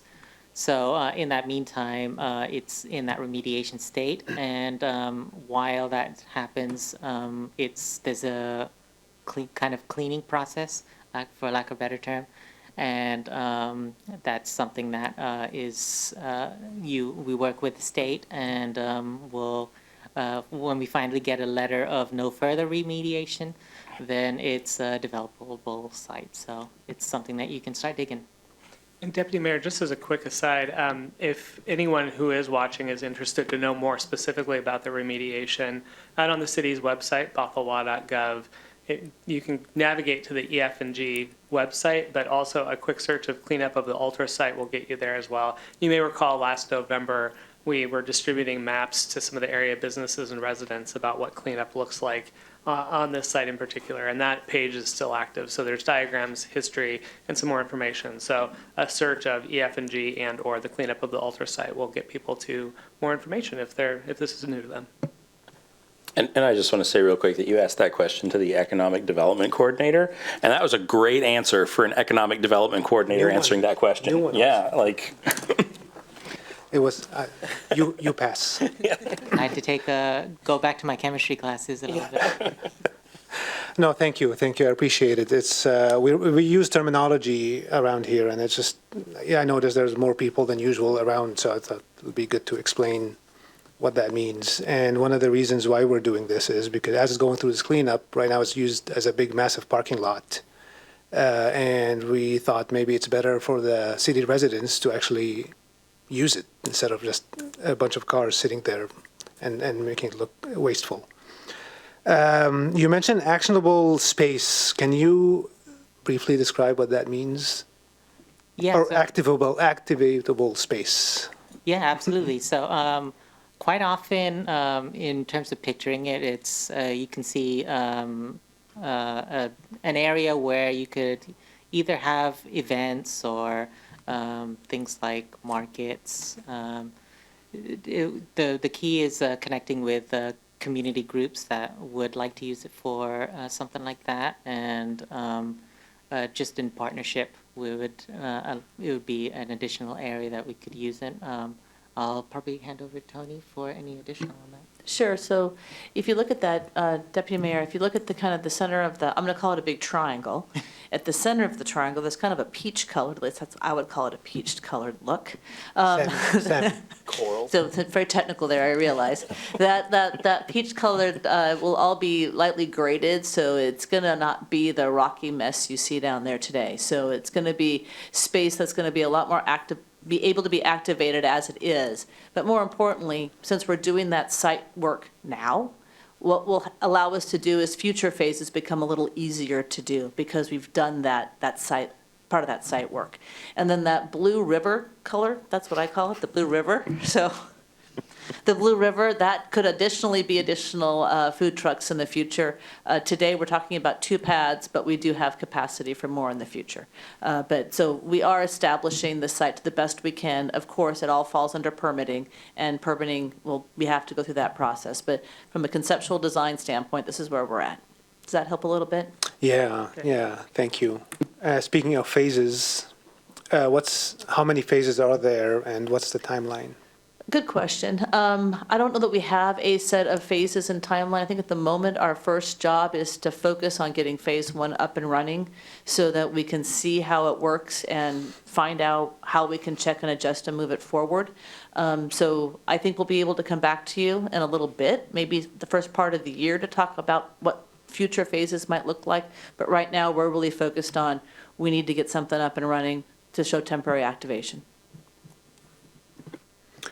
The reason I ask is, you mentioned all the surveys we did, the concepts that were presented before, and all the surveys, and people, liked something from everything, and it's really cool. And it's like the most amount of responses to any survey we've done, like, ever, because it's something that's really cool.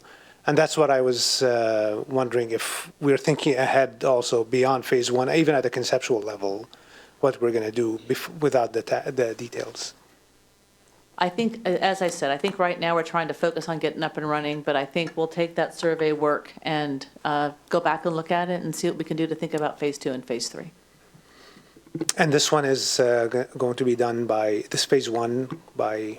We are hoping, if we can get all our ducks in a row, I mean, we've moved the ball pretty far in the last 3 months. We're hoping that sometime fall and winter timeframe that we'll have it up and running. So that's like a 6-month timeframe. I'm hoping less, but you never know. All right, thank you. Councilmember Dodd. Thank you. Thank you for the update and welcome. We're excited to have you. I wanted to ask, just in acknowledgement that a lot of people do park in this lot right now, will we post something soon to say, hey, coming up, we're going to change this around a little bit, just as a heads up, just to get people kind of where they're at? Yeah, absolutely, on 2 levels. So there will be information on the activity in the area. Also, we have already connected with currently their Graham Construction is currently there as part of the election project. We've already connected with them on parking, that they're currently parking there. And they're in alignment with us as this phase one work will start. And then we'll also use it as an opportunity with the signage as part of the actual work as well, to include signage on as an educational opportunity. Yeah, no, I appreciate it. I think sometimes people, I remember the first time I went to the very bottom floor of the City Hall parking lot. It was during one of the summer nights at City Hall Plaza, and I still found a spot down there halfway into the event, but it was, I was like, oh, I didn't know it went that far. So I think times just educating people on the options is really helpful.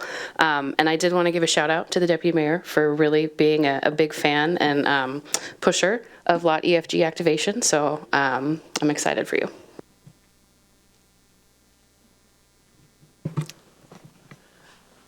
I leaned over to Rami and I was like, I was going to do that.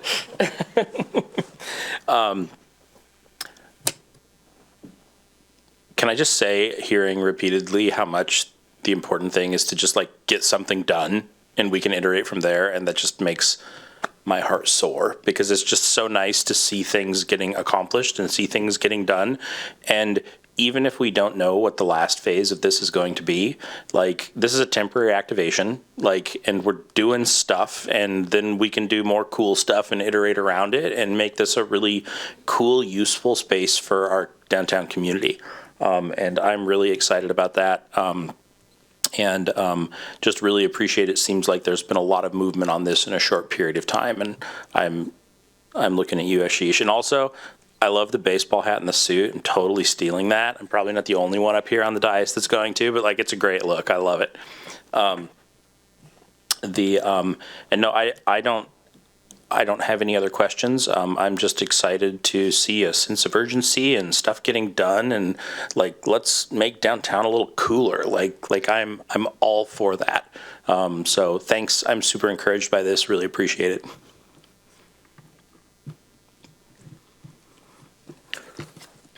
And on that note, Mayor, I will say that ends the city manager report tonight, and I'll turn it over to the council for the conversation. Perfect. Okay, perfect. We will do it. All right, council committee reports, community reports, and conversations.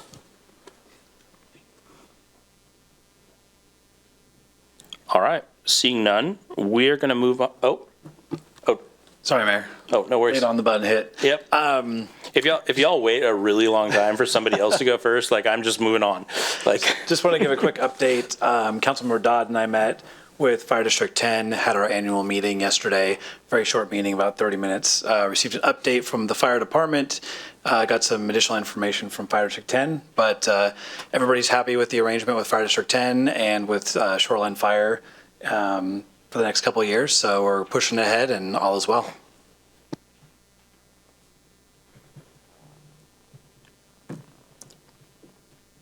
all right. Next up is projected agenda discussion. Do you want to break now, or do you want to wait until after this? And after this, okay. Projected agenda discussion is simply taking a position on Initiative 2117 that we talked about last week.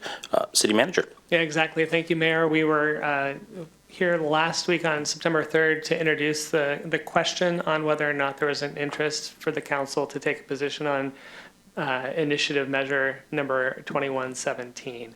As we discussed last week, and as came up earlier tonight in the meeting, there are limited opportunities that have to meet specific requirements to discuss anything that's going to be on a ballot during using any sort of public resource, including meeting time. And so in order to do that, we were discussing first, would there be an interest? There was a consensus of council who said yes. As we discussed further details, there was a request for staff to bring back more information. So what is in your packet tonight is both a recommendation and a starting point. I want to emphasize that this recommendation is all for you to be able to edit and mold to what you'd like to see. First of all, there was a question about what night it would take place. Looking at the upcoming council agendas and what would be something that we could shift around that wouldn't have an impact, particularly on the two big items that we were talking about of both the comprehensive plan and the budget process. October 8th would be our recommendation of when we would hold this. And then in terms of format, there was a discussion about the value from council of looking at how do we bring information locally. So from that and from the other feedback, what we would be looking at is soliciting from the pro and con committees for the initiative to be able to have an informational presentation from both sides. We are recommending limiting that to 5 minutes. There's more information out there. We'll publish as much as we have in the packet, much like tonight. So, but 5 minutes of a presentation. The city clerk has been working on that. Then also we would follow by public comment of 15 minutes on both sides of this issue, so pro and con, so for a total of 30 minutes. And then there was a question about whether or not written materials would be accepted, because a big part of the provision, it allows the conversation to take place as equal opportunity. But in looking at this, the answer is yes. Written materials would be accepted. There's no cutoff. We will publish all of them. And what we'd recommend is that we follow the same comment guidelines as what we do for public comment on a regular meeting. So anything that we would receive by 3 p.m. would be acknowledged and distributed to council, and then also be made part of the meeting record afterwards. And then in terms of what to expect, staff will draft 2 resolutions, one in support and one in opposition of Initiative 2117. And then also, just as a note, that after hearing comment and hearing the presentations, council could select either resolution. You could also select to take no action. With that, I'll turn it over for discussion among the council to see if this proposal resonates or if there's any amendments that you'd like to see. And we'll be taking notes.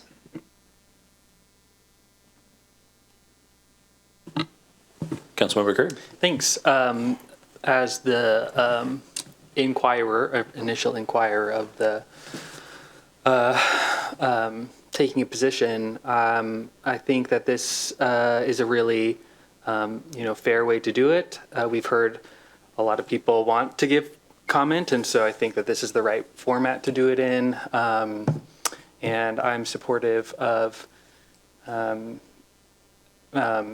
finding time on October 8th to do the staff recommended procedure.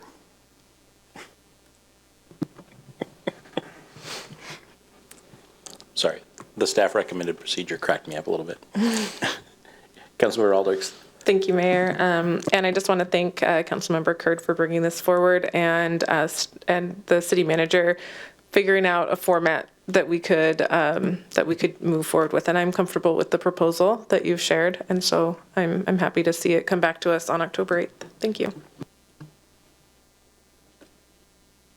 Councilmember Dodd. Thank you. I appreciate the effort that you guys put in on making sure we had a good process for this. And if it's good enough for the Municipal Inquirer, it's good enough for me. So thank you.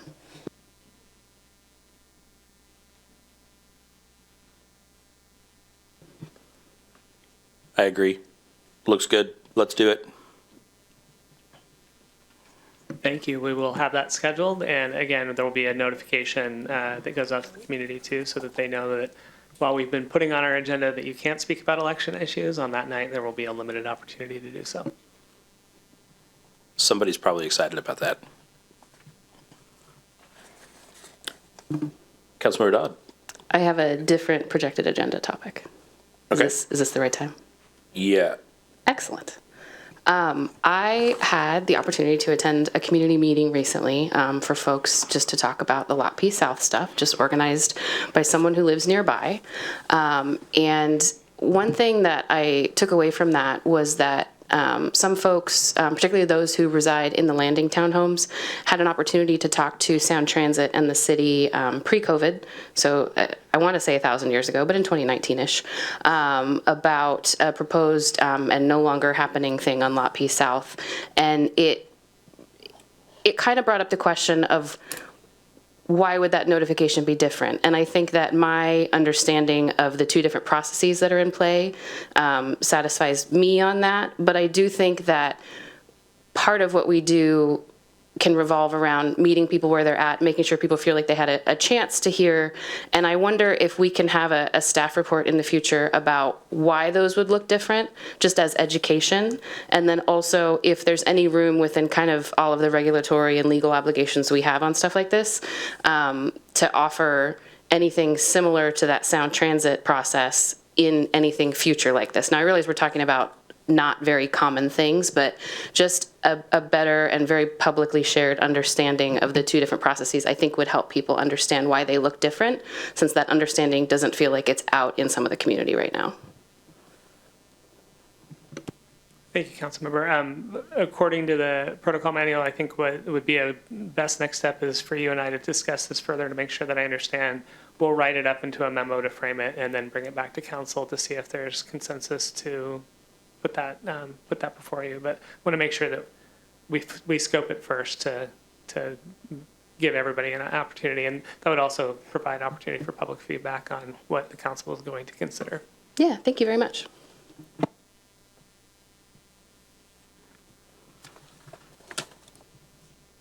Anybody else? Going. All right. All right. We're going to do the consent agenda. I would love to entertain a motion. I move to approve the consent agenda. Second. I have a motion from Councilmember Dodd and a second from Councilmember Mankey to approve the consent agenda. Would anybody like to speak to the motion? Seeing none. City Clerk? Thank you. Please say yes or no when I call your name. Councilmember Zorns? Yes. Mayor Thompson? Yes. Councilmember Alders?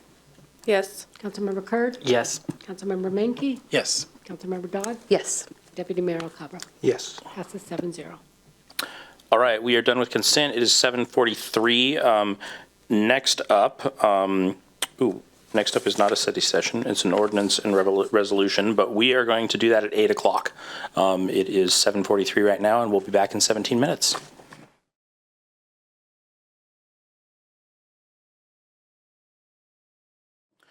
Welcome back, everyone.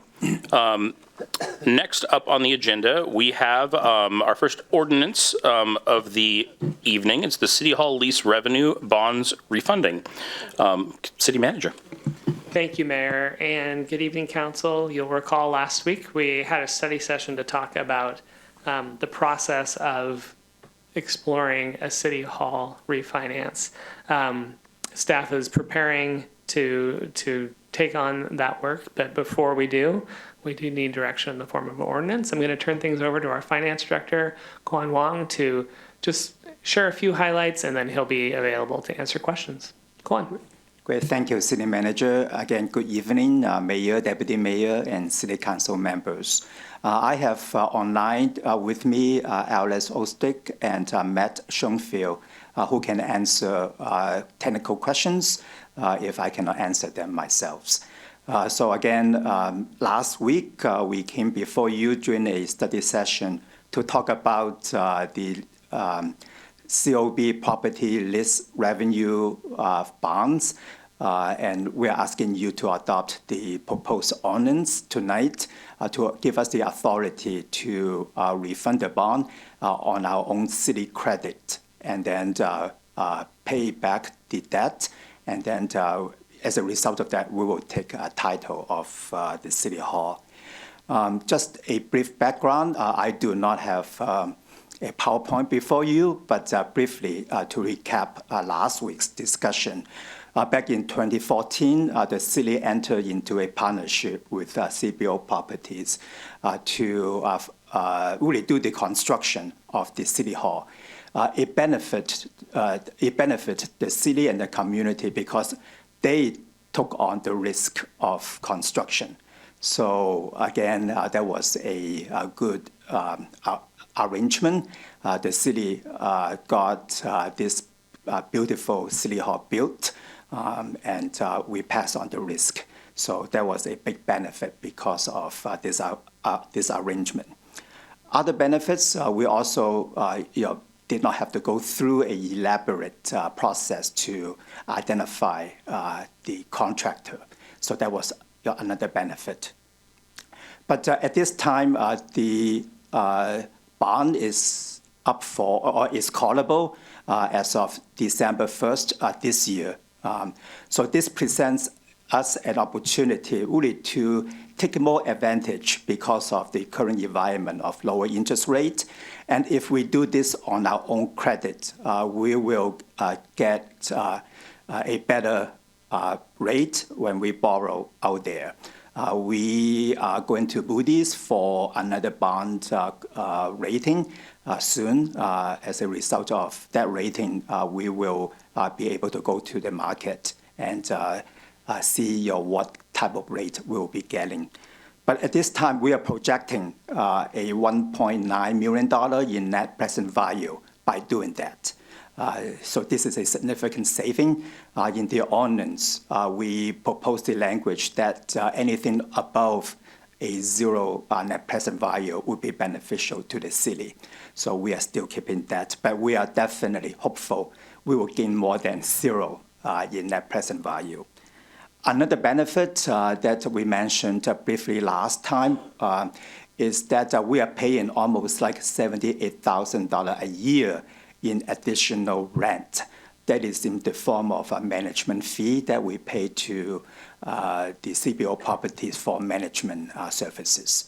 So we will be able to save at least $78,000 over the life of the next 15 years. So that is another benefit. Kind of the unmeasurable benefit is right now, because we do not own the City Hall, we are not eligible to apply for any federal or state grant because we do not own the property. So by doing the refunding and pay off the debt, we'll have the opportunity to apply. So that's kind of unmeasurable at this time, but I'm hopeful that we'll get federal funding for things that we would like to do, like installing electrical vehicle chargers in our garage.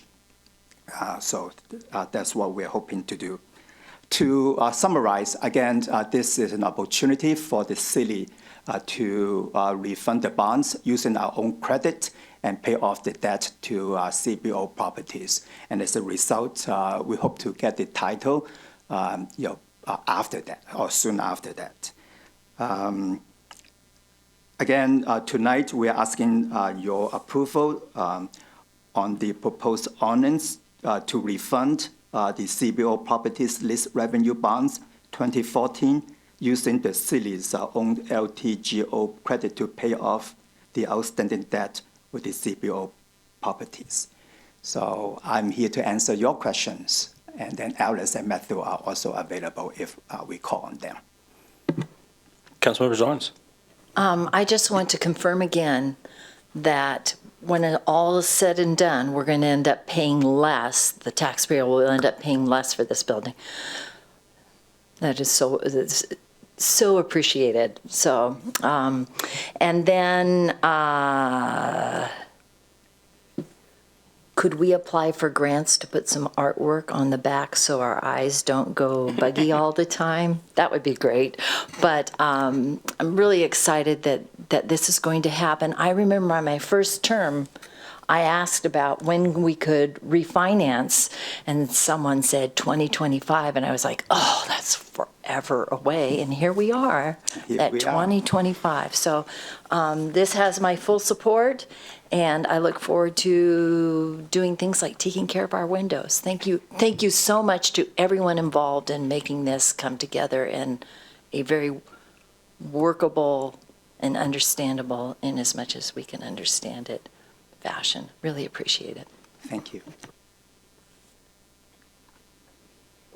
Councilmember Mankey? I'll just echo my thanks to you, supporting staff. I see a couple here in the room tonight and then online as well. It's always good to save money, especially up to a couple $1 million in some admin fees as well. So thank you for this work. Thank you for staying on top of this and seeing the opportunity and bringing it before us for a vote.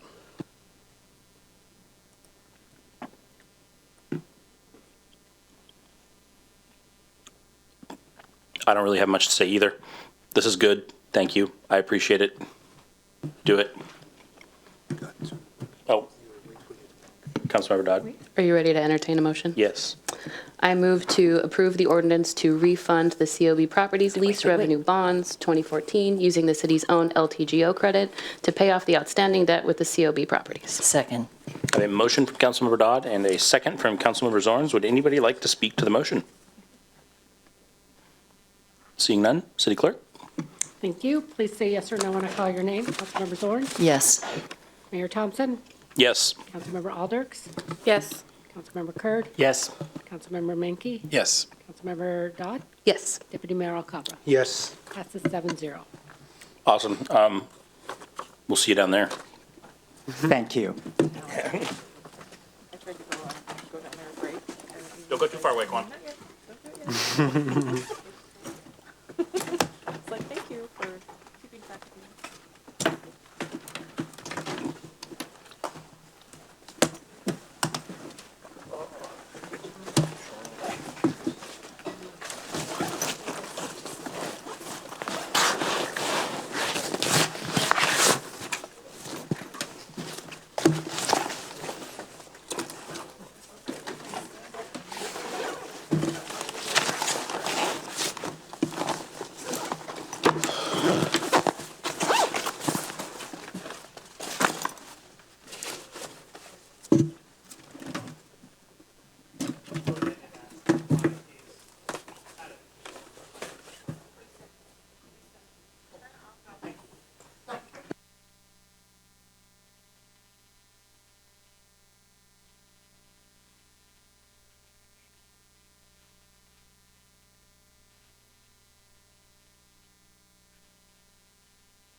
All right.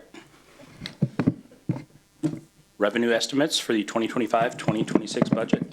City Manager. Thank you, Mayor and City Council. Tonight before you is going to be one of the early steps in terms of our conversation around budget for the remainder of the year. As you're well aware, you've been having conversations about the capital facilities plan. That information and getting final feedback from you helps knit together and go as part of our budget recommendation to you, which will be, again, delivered on with a preview on October 8th and for discussion on October 15th. Also incredibly important in that teeing up is to understand the revenue forecast of what we're looking for. I'm grateful to the team for putting that together. It is always about a crystal ball. I think council members from our conversations in check-ins will be used to me reminding myself and you in the process that our budget will be wrong the minute we adopt it. That's just the nature of it. But it is a financial plan that we go by. So much to that regard, we also then have what our revenue projections are, which may not be dollar for dollar correct, but they are directionally and with an order of magnitude. I want to thank Kwan and Ted and finance team before we get started too, of that as we go into this budget. One of the points of emphasis that we've been having as we discuss this over the past year is wanting to really true up as much as we can what the revenue forecast looks like. We know that the community's contribution to operations of the city is precious, and so we want to have as accurate of a forecast as possible, but also one that's realistic, that shows what we believe we can do. And I'm really grateful for the work to turn over every rock, to look at things in a new lens, and be able to articulate what we're anticipating. So with that, I'm going to turn things over to Kwan again to lead us through a presentation and then entertain questions. And again, you'll get a chance to see what the revenue projections look like in the full context of a budget next month. With that, I'll turn things over to Kwan. Thank you, City Manager. Again, good evening. So we have Ted and Andrew behind me from the Finance Department. We also have Boyd Benson here from the Utility Department. But again, this is one city, one budget. So we include utilities and other funds into our budget, including revenue projection, so that you really have the full picture when we come to you for really some tough budget decisions. So tonight we'll be focusing on the revenue forecast. So for tonight, we are not asking you to have any action taken, but we're giving you information on our best revenue estimates for the 25-26 budget planning, and again, asking you for feedback. But this is not just about 25-26 budget and the revenues. As you recall, you gave us from your council vision statement and your priorities, you asked us to do long-range financial planning so that we have a stable budget. This is why we are coming back to you, not just about the budget, but also about revenues including utility, general fund, REIT. So all the things that you will need to consider before making some tough choices this fall. But again, if I cannot remind you, we are in a good financial position, and thanks to all your efforts in the past many years. We are coming out of a tough recession due to the COVID pandemic and the lockdown. So your surrounding businesses are still recovering.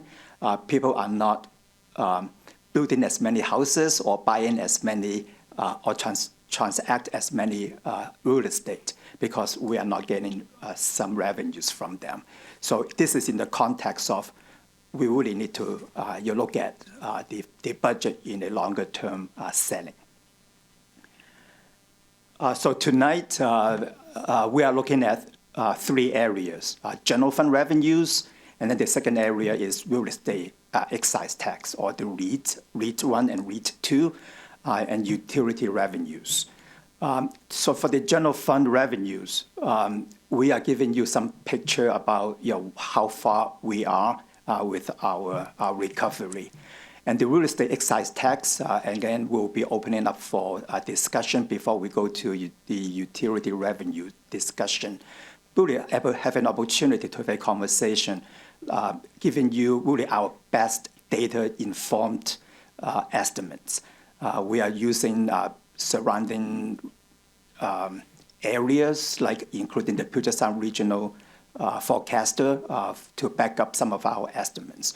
So again, to hope that we have some planning for your consideration. So just briefly, the general fund revenues for the 2025, we are forecasting about 75.5 million and then 78 million in 2026. The real estate excise tax is about 4.4 million in 25 and 4.5 million in 26. Utility revenues are about 25 million in 25 and 26.6 million in 2026. So why am I highlighting this? This is because they are the most flexible type of revenues that you can say, I want to spend the money on. With state grants and with federal grants, those are very restricted. So we really cannot ask you to say, hey, do you want to spend federal dollars on or federal grant on this particular issue? We are very restricted on those federal grants. So for tonight's consideration, these are the revenues that you can work with. So in the general fund, this is our 10-year chart. We have some actuals from 2021 to 2023.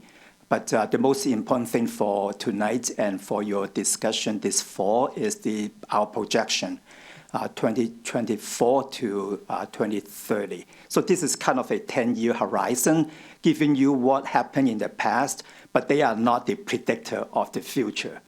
So this is our best guess of what will be happening in our so-called the next 7 years. The general fund revenues, as I mentioned, are those. They represent a 1.37% increase in 25 and a 3.28% increase of the following year. We are projecting a stronger growth starting in 2026. Reading the Puget Sound Regional Forecaster, they said they are still trying to predict how we are going to end in 2024, but they are very conservative. I think even in their sales tax revenue, they're only projecting 0.1% growth. That's no kidding. From what we are comparing, that's exactly what they are saying. So we are presenting to you a picture of slow growth, but a stronger path forward in 2026. So again, people are still recovering from the recent recessions. But if you look at the picture, we are not decreasing. So that's the piece of good news. We are not dropping in any of the all the combined revenue in the general fund. So you may ask, so what is in the general fund bucket? The biggest part is the sales tax. It is about 26% of our combined general fund.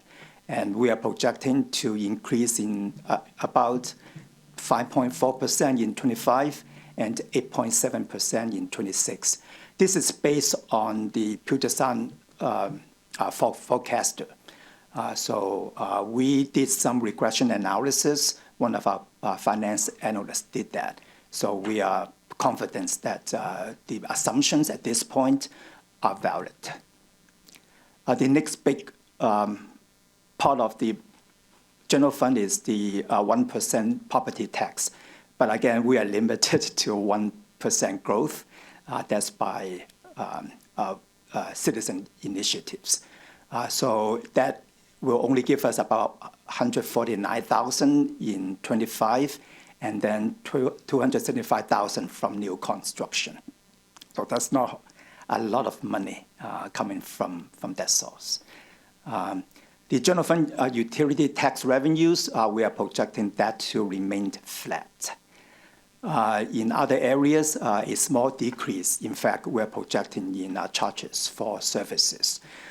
They are mostly related to permit review fees.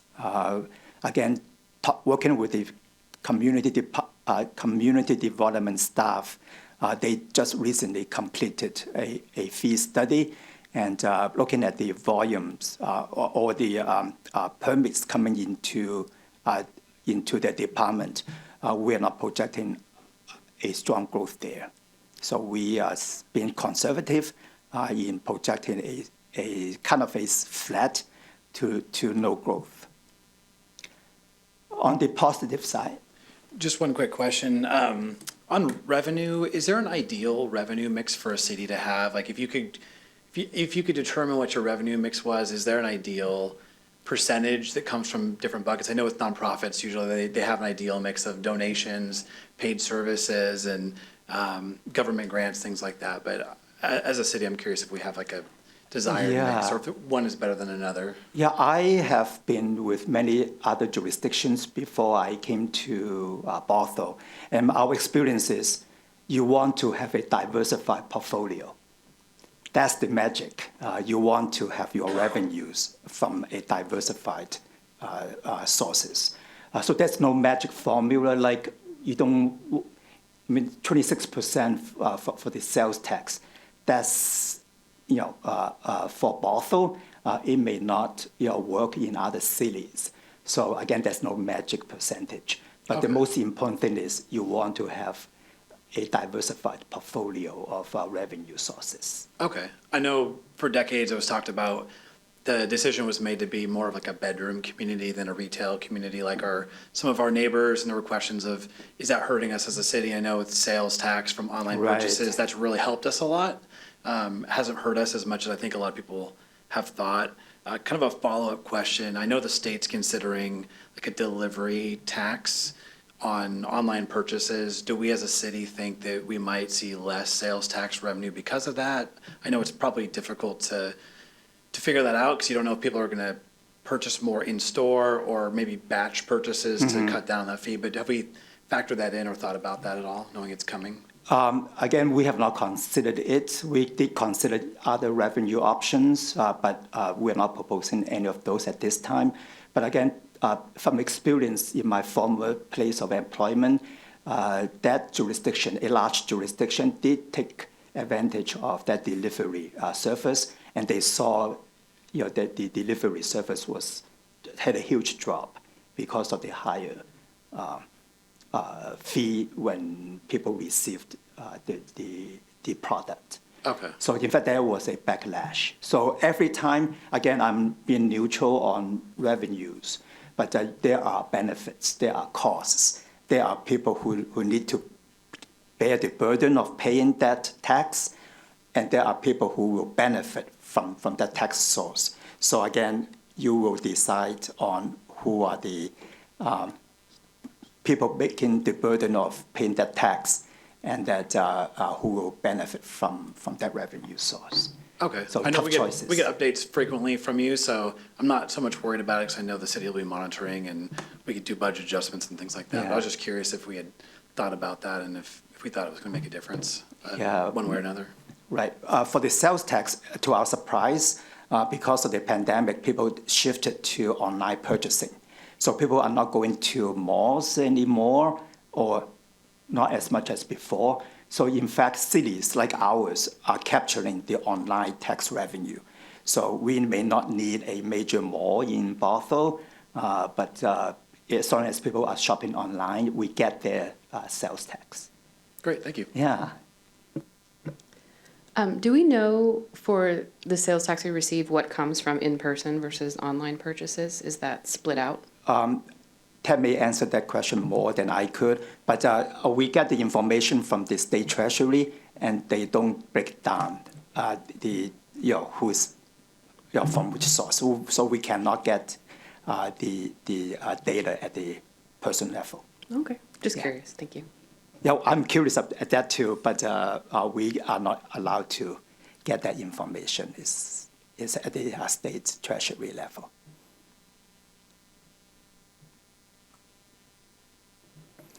Do we know what our sales tax revenue was before the new law went into place about online sales?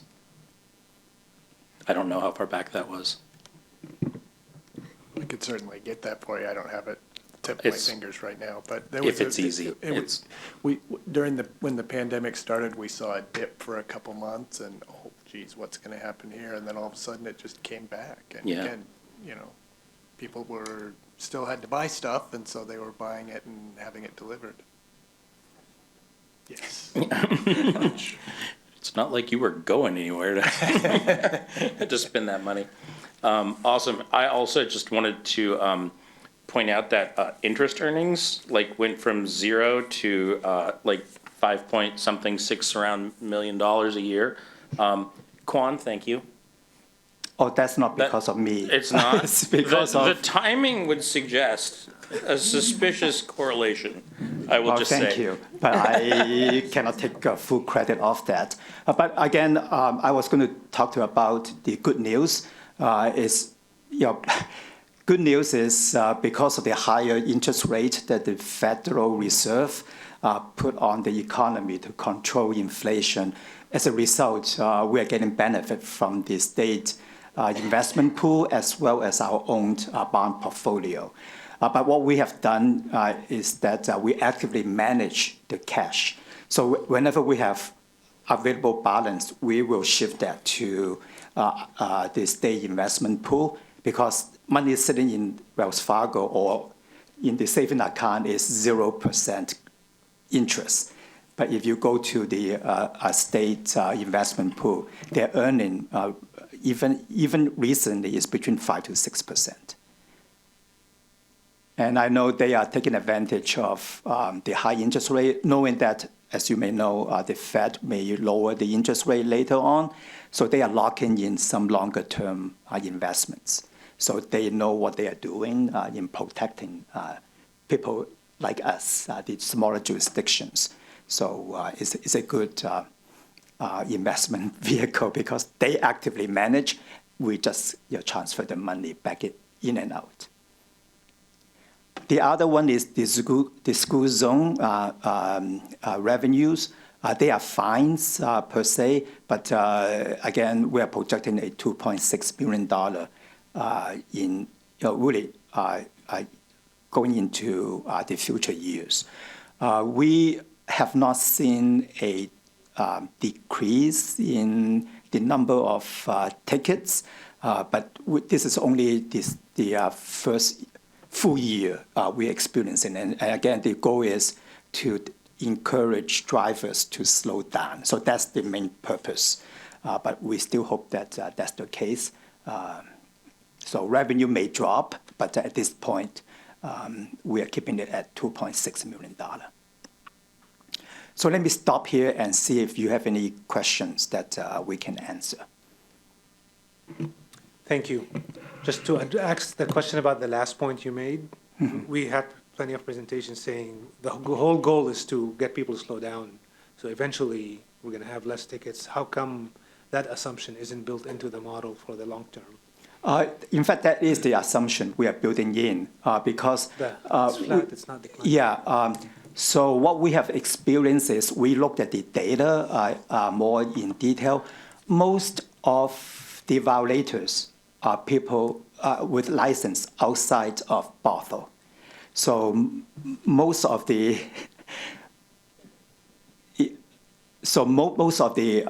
violators are in fact using our streets to pass through. Mm-hmm. So we will always get so-called customers like them. Customers like that. The percentage is somewhere about between 78 and 80%. Yeah. So that is where the repeat behavior, we will see a decrease, but statistically there will likely continue to be new neighbors. Yeah. Yeah, that's a good question. We did consider that, but at this time we are keeping the 2.6. We may need to adjust that downward, but based on your other analysis, we are confident that people will still be. Okay, that's good information to have, because for transparency, we keep saying the whole point of the program is for people to slow down, but you got new people who come into the funnel who don't know what the heck is going on, so we just treat them as new customers, as you just said. Yeah. This is unrelated, and I don't expect you to answer it, but 80% of those fines being from people who are driving outside of the city makes me wonder what percentage of the traffic we see in the city is from the people that live here as opposed to the people that are driving through because of the built environment that we've made over the last 100 years. So as we talk about growth in the city and as we talk about new apartment buildings going in, I'm not sure that contributes to traffic as much as people think. I think the people driving through is probably more than we expect, but we can't extrapolate that for sure from the data we have, but it's interesting. It's an interesting data point. Can I jump in a minute? Yes. Well, I didn't want to interrupt you if you still had a thought. I was telling the city manager that I drove around Bothell a lot this weekend and saw all the detour signs, and my first reaction was, man, we should put these guys in charge of rush hour traffic. And then my second thought was, now all these people have discovered all kinds of shortcuts through Bothell to get. And my third thought was, we need those red light cameras. But anyway, at some point, discuss that further down the road. I'm wondering about the charge for services remaining about flat line. Is that an assumption based on the volume of permit applications that we've received? I've heard from community development that we're receiving more volume. It's the hand, sorry. We're receiving more volume, so I'm wondering if that's more information on that. Yeah, the community director may have more information, but in fact, in preparing for the Moody's presentation this week, we did ask whether or not we are seeing more permit volume. And so right now, the response is we are being still very conservative. The interest rate will have a lot to do with it. But at this time, we're being conservative in our projection. So if we get a surprise, yay, that is good news. But I think my recommendation is, that's why we are talking to you right now. How conservative or how high do we want to go with certain assumptions? But at this time, we're recommending going a little bit slow on the permit volume assumption.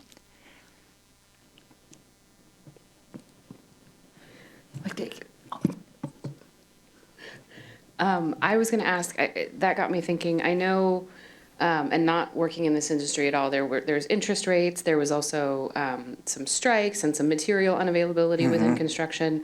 We had folks come to public comment talking about finding local workers is hard because they can't afford to live where things are being built. So aside from the housing thing, which, bigger topic, do we see those other issues starting to get resolved, maybe, that creates a better outlook on that?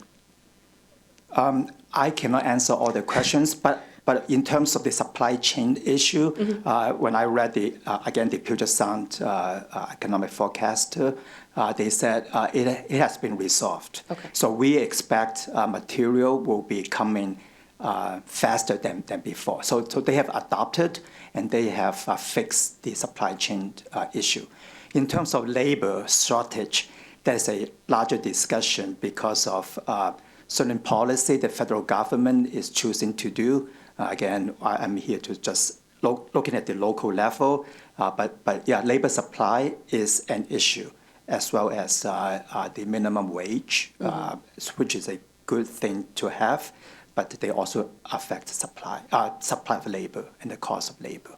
Okay, thank you. Yeah. Quick question. Yes. We're talking about revenues here, Yes. not spending, so I want to be really careful that I don't segue and rabbit trail us. But when we look at the revenues that are coming in, because we have talked about building up our little safety net, is your opinion that it's going to be more of a challenge to build up our safety net with the revenues that are coming in, or do you think we'll be able to do everything plus take care of everything? Wow, that is a preview on what is coming next month. So you're right. We did talk about building up our reserve and have a revised reserve policy. So that's coming before you to talk about it. So with that policy, that's why we want to present to you the revenue picture first. We may need to rely on our fund balance to take care of that. So we are making investments versus how much reserve we want to have. And again, in the context of revenue growth, how much can we afford? So again, tough decisions, but it is your choice. But we're in a very good situation that we can afford the time to make choices instead of making cuts in some of our neighboring jurisdictions or school districts. Yeah. Before the mayor interrupted me, I wanted to ask my main question, which is the higher level. So last week we talked about, was it last week? We talked about the expenses. CFP? Yeah, which Yeah, is the yeah. majority of the expenses that we're going to have. It's like 460 million. Yeah, in the something like CFP program. and that's the expense side of things. Expense and revenues, because it was a balanced budget. So we have enough revenue to pay for the 400 or so million dollar. And Yes. that's separate from this, Yes. This is like $100 Yes. million. So is that included in that, or is that separate? So we're going to talk about REIT revenue next. So in the CFP, a small portion of the 400 or so million dollar would include REIT. So that's the real estate excise tax. No, I understand. My question is like to get the context of, because we need to spend money to do projects. Correct. And we need to have enough revenue to cover the projects. And then we need to have some savings on the side for future, and expand that. How does this conversation overall, not just general fund, general REIT and the third one, utilities, how does that fit into the picture that you drew last week? Good question. So last week was more specifically on the CFP because by council's decision, the council is the CFP committee. So we brought you more details than what happened before this year. So that was by design that we got more details, information for you to consider. But that's the CFP budget. So that's more like capital projects. But the capital projects, they also involve maintenance cost. So part of the maintenance budget would involve the operating budget. So again, they are all related at the high level. So what we are presenting to you, again, in the budget discussion in October and November, we will have investment decisions for you, how much maintenance we need to do. So the operating budget will support the CFP as well. So they are all related, but the picture will become clearer when we propose the entire budget before you in mid-October. I think just to build on that too is that, so as we look through the entire budget as presented forward, that capital facilities plan portion will be, I was going to say 7 years, but that's by 7 years, correct. Yeah, so yeah, it is 7 years. Good deal. I worked somewhere recently that was 6 years, and I never got used to it. But so a 7-year projection, and we look at, we have more confidence in the end years. Then we'll do our biennial budget. There are of the different sources, and so Kwan's chart that we have up on the screen right now is a bit of a simplified chart in terms of what are the major drivers of revenues. There are more, but I mean, ultimately where this all comes together is we will look at what's the total in and what's the total out. And the commitment that is made is that what is recommended to you from me, so where you'll start from is a balanced budget. And so we will not have expenditures that go above the revenues. We look at that and we'll articulate what's there. And so that's when there will be conversations around trade-offs, right? So it's not to chastise or say, well, you can't have nice things. It is if we put more money somewhere else, what comes down, because the projections of what we're saying is going to come in will stay relatively fixed, unless, as Kwan mentioned tonight, if you feel like you'd challenge us to be less conservative about permit volumes, that sort of thing. And then there are the phrase, the color of money, really gets into that there are certain revenues that come in that are restricted to certain purposes. So that's something that gets articulated in the budget as well. So when we put it all together, what you'll see is that the revenue package has to support what's being budgeted for the out years. I hope that makes a little bit of sense. I think it will be more, and we'll make sure that as we present the budget coming up in October, that we really walk through that picture clearly. Thank you. It's good for, the thing is when we, you think about, here's all the things that we have to spend on, capital operating. Yep. Right? And then you have, even within capital, you have, here's how we're getting the money, grants or whatever, utilities or whatever. And then here's how much money is going to cost. But then operating also, salaries, electricity, whatever it is, and here's how much we're going to spend, and here's how we're going to be able to fund that. And then here's the reserve, So that picture, and then we can, as we're going through this process of this, study session, it's like, okay, we're going to be looking at this piece right now.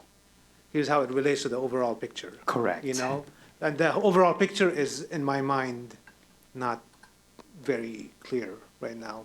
I know you're piecemealing it for us, which I very much appreciate. I always appreciate that. It's just how does it all fit in together into the big picture? Yeah. So again, it is my goal to give you the clear picture in October when we officially present the budget. Because right now, we have not talked about the expense. And the other message about this is the revenue growth is about 2 to 3% on average.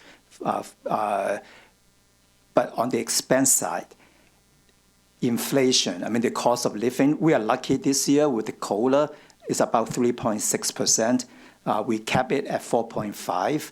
But we have medical insurance. We have other insurance expenses. They are coming in higher than what we are projecting. So 3% growth in revenue will never catch up. So in your big picture, there will always be so-called a structural gap, right, between revenue and expense. So, but we are talking about the other side first tonight, and that's the revenue side. So the expense side, that will be coming to you, and that's where you will make the tough choices, whether to invest, whether to reserve more in your so-called fund balance, or you say, let's pause. But I think there, as you instructed us, you have in your council vision and 3-year priority plan, you have instructed us to move forward in certain projects and programs. So we are going to be responsive to your directive. So you set up a 3-year action plan. So some of the investments are related to the 3-year action plan. So again, tonight is the revenue side. How can we support that? October, we'll be talking to you about making investment choices, again, per your direction. I appreciate the kind of overview and recognizing that we are looking at one piece of it. So I'm looking forward to October when we can see all the pieces put together. It's hard to visualize what we don't have visuals for. So they're coming, and I'm excited about that. I do want to just go back to the property tax and ask a couple questions around there. Like you said that sales tax is 26% of revenues. What is the percentage for the property taxes? 23%. 23%, cool. Thank you. And the utility tax is about 11%. Charges for service is about 12%. And interest earnings, to my surprise, became 8%. Way to go. Wow. Yeah. I didn't expect that, but. Yeah. And then, so even though we have this, property tax cap, we are seeing that the revenues are projected to increase. Can you explain what are some of the factors that contribute to that increase over time? Valuation. As you know, we're limited to 1% increase over our previous year's levy, but we're also allowed an allowance for new construction. So as long as new construction keeps happening and more properties get added to the tax rolls, we'll see some benefits from that as well. Thanks for clarifying that. I appreciate it. How much does increase in property values bump up our property tax revenues? They don't actually, but it's not based on a mill rate, so to speak, like in other states. It's basically here's what you're allowed, and here's the total assessed value for the city, and it's X divided by Y to come up with the rate.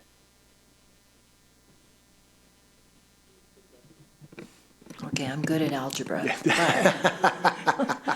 But you're saying that even though our property taxes go up, our assessed value goes up, and our property taxes go up, the city doesn't see that increase.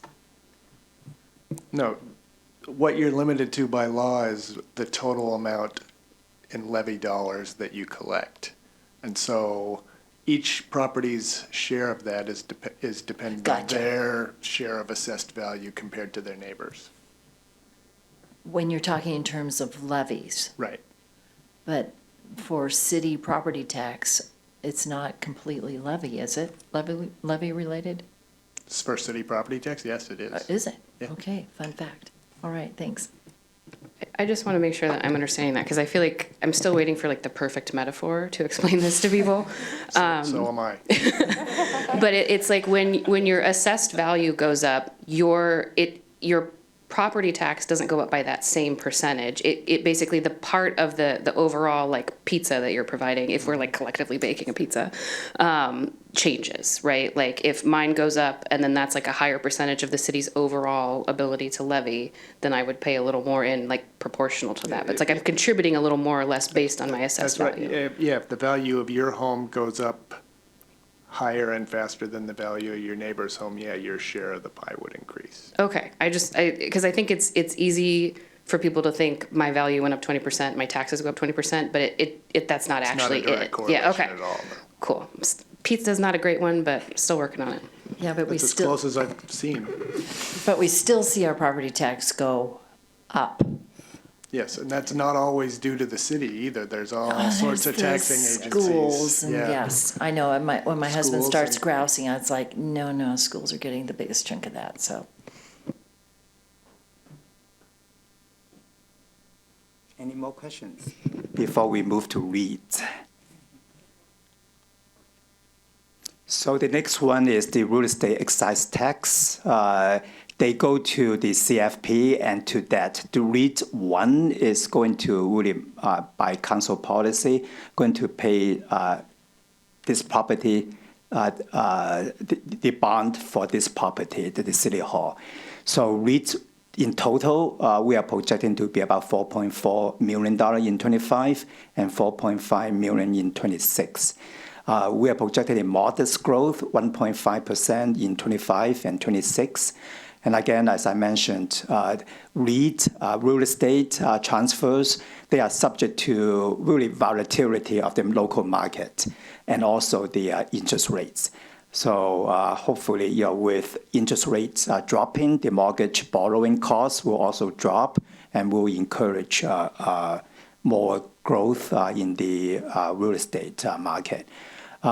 In 21 and 22, you see the huge revenue from the real estate transfer, and they were due to some major development activities and also some significant real estate were sold. And I don't need to mention who they are, but they are really our big contributor to the REIT revenues, and we thank them for that. So that's really, we are being conservative on the REIT side because we are still not seeing any uptick in the real estate area. Any questions about that?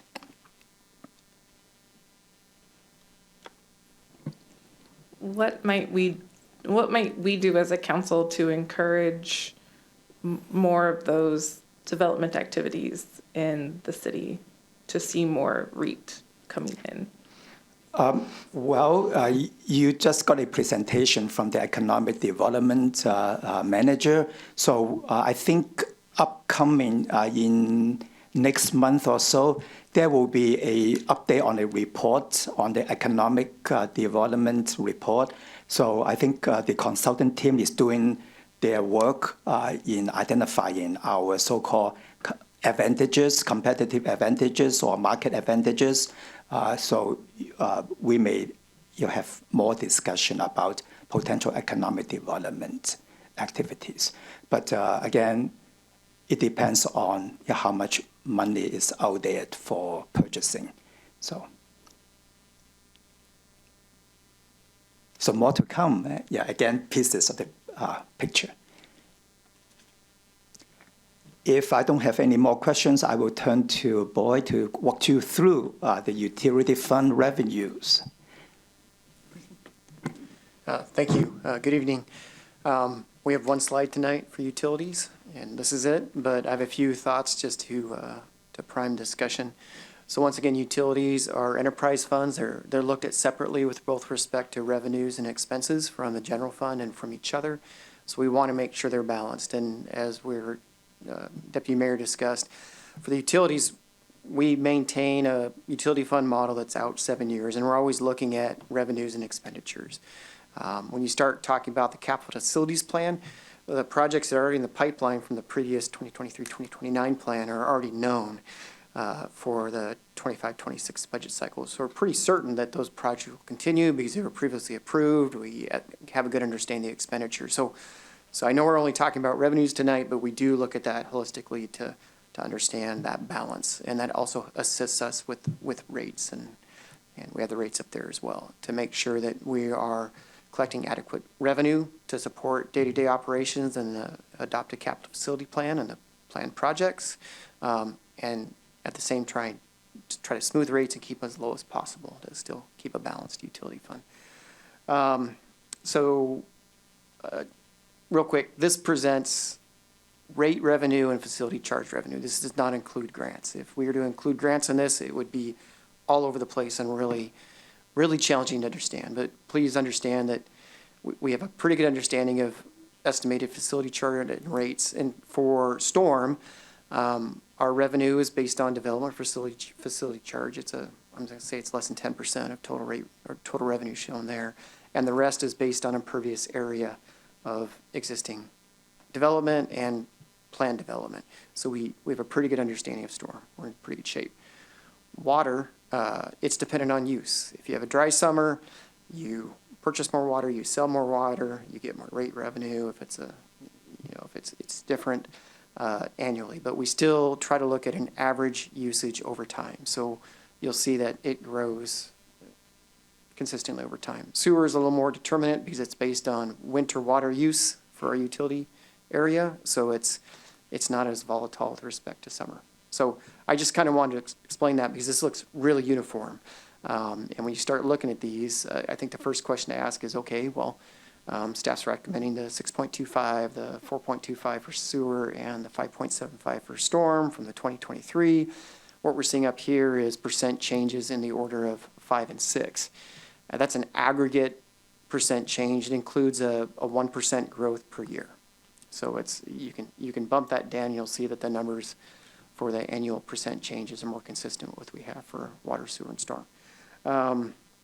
Actually made notes here really briefly because I usually don't, but I'm trying to think of what else you folks have asked. I think we addressed, you'll see in the future when we come back, the balance of the revenue and expense. Once again, it's day-to-day operation and capital. And then we'll also plot the grants so you can understand that. The good news on that, a sneak peek, is with these with the utility rate study we did in 2023, we no longer see a negative balance in either water or storm, which is really important because what we had been doing in the past is we could balance the revenues and expenses for the 2-year time frame, but when you look out 7, it was going negative, which we can't do. We have mandatory reserves, and we want to have the funds to do the work, but that's not the case now. So we're very optimistic on that. Once again, both for stormwater mostly, and for water, lesser extent, some of that is balanced by unsecured grants, but we monitor that, and those aren't included in the 2025-2026 expenditures. So we feel pretty confident about that. I think that's all I really have for this. Are there any questions about revenues, utility revenues? I feel like every month we talk about utilities and something Sorry. about it. So it's I think it's well covered. It's very familiar, so very much appreciate this. The one thing that I wanted to just emphasize, the question is to confirm, enterprise funds cannot be used for anything else but utilities. Yes. Correct? Okay, and just to emphasize again, next month, hopefully, we'll see how grants, not only for utilities, but for other things we want to do in the city, how that also fits in, not just sales and REIT, sales tax, REIT, and utilities revenues, which we can't even use utilities revenue for anything else. So just want to clarify, that's going to come in a few weeks, right, which is next month. Yes, sir. Thank you. The only thing I would have said was something about how necessary managing water is for civilization, because it's my favorite talking point when it comes to water. It is appreciated. Water is very important. Yeah, water is life, and how we manage it, it literally is the difference between life and death. So thank you for making it well managed. If there's a quick answer to this, I would love it, but if not, I'll ask at a better time. But so I've never had sewer at my house. The part of Snohomish County I've always lived in has been septic. We know this from other study sessions, but you charge sewer based on winter water usage. There's not like a sewer meter. I'm sorry, that's not a great image. Amanda, could you help us understand more of what that might look like? I'm going to turn to the expert. Yeah. So it's. I'll just. Hopefully, I'll make it clear briefly. Not all utilities charge through the same way. For Bothell, for residential consumption, we look at water meter usage. And if you think about it, during the winter months, you're not filling pools, you're not watering your garden, you're not doing the rest. So we use a winter water average, and that's set. So if you use 1,100 cubic feet per month during the winter month average, you're charged that same usage for sewer during the summer, because we're going to say you're continuing to use the same amount of the water you use is going down the drain, irrespective of how much you irrigate, and it's pretty fair. I think it's a really good And I'm way not to really go. questioning. I was like, because it's not, It's a good rate structure. For commercial, it's different. Okay. Because commercial doesn't have the same uses. So commercial, it's just what you use. And it's the same way we have to pay for sewer. So for each home, for each dwelling unit in the city of Bothell that's hooked up in our service area, we pay one residential customer equivalent, one RCE to King County. And City Manager Stannard sees those bills every month, and it's about $460,000 a month. It's a lot. I mean, we're close to $6 million a year in wastewater treatment. So each home gets a flat rate through King County. That's how they're set up. But for commercial and multifamily, it's based on water usage. So we do the same thing. We say for residential use, we're gonna basically give you a flat rate through the year based on your winter water average. We're paying King County pretty much a flat rate to the RCE, so we're covered. And then for commercial multifamily, where King County charges us based on water consumption, we charge based on water consumption, whether it goes up or down. Because that's how it's set up. And so it's pretty fair. Yeah, it makes sense. I hadn't quite thought about that before. There's my own household bills are different. Yeah. So. And the only one, this is way too much information. The only part where it gets kind of confusing is some portions of our sewer district don't coincide with our water district.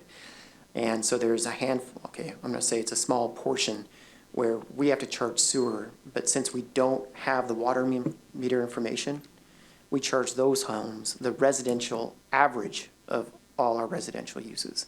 And that sometimes gets people a little upset, but there's no way we can address it differently. So you're right outside of our water utility, but you pay sewer. We can't look at your meter, so we'll charge you the average of all the other residential uses. Does that kind of make sense? Yeah, thank you. Okay. I can verify Alderwood Water has the same policy, so Yeah, once you get connected up there, you'll see. Just brag about your sewer, Ben. I'm kidding. But do know that if you do irrigate your lawn, you'll pay those higher tiered rates on the water usage, not just not the sewage usage. So basically, our winter rates set sewer based on our output, assuming that our input is the same, right? Exactly. Someday, Amanda, you too will have sewer.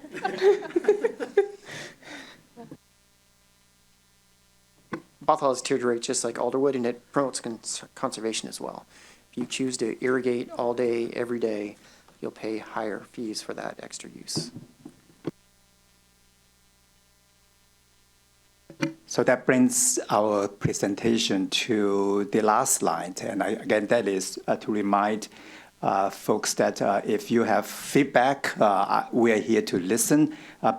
You're beyond tonight. If you think our assumption is too conservative or about right or higher that we should go, please give us the feedback, because when we come to you in October, it will be a balanced budget. I appreciate the conservative approach. Mm-hmm. I think I'd far rather, when I was just a resident and taxpayer, and even now in council, I'd rather have like a good surprise than an unpleasant surprise. Agree. So I appreciate that we get to give feedback. But yeah, I like what we're doing. So thank you. On behalf of 2 years from now me, I am also very comfortable with making a conservative projection. So, because I don't want to have to figure out what to cut 2 years from now if we don't have to, because those budget conversations are not fun. Boyd, I feel like it's been 3 or 4 meetings since we've had props. And I really like props. So, that's all I got. Yeah.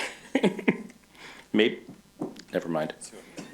I had more things to say, but I forgot them because my brain is just full of inappropriate sewer jokes that I'm not going to say in a public meeting. One quick question, though. I mean, we have our projected change, but that will not be set in concrete because City Council in 2028 may say, we are behind and we need to change these rates, right?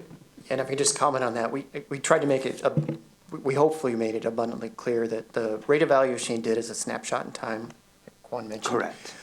We look at this annually, and if we see that we're starting to fall behind because, let's say, King County increases treatment rates way more than the 5 to 9.75%, we'll bring that to your attention, and we'll look at rates. And if for some reason they reduce treatment rates and we can lower our rates and still day-to-day in capital, not lower. I don't think you'll ever see a decrease in rates. I think you'll see a decrease in magnitude of the increase. Yeah, I'd be surprised if you ever see an actual decrease in rates, just a decrease in the amount of increase.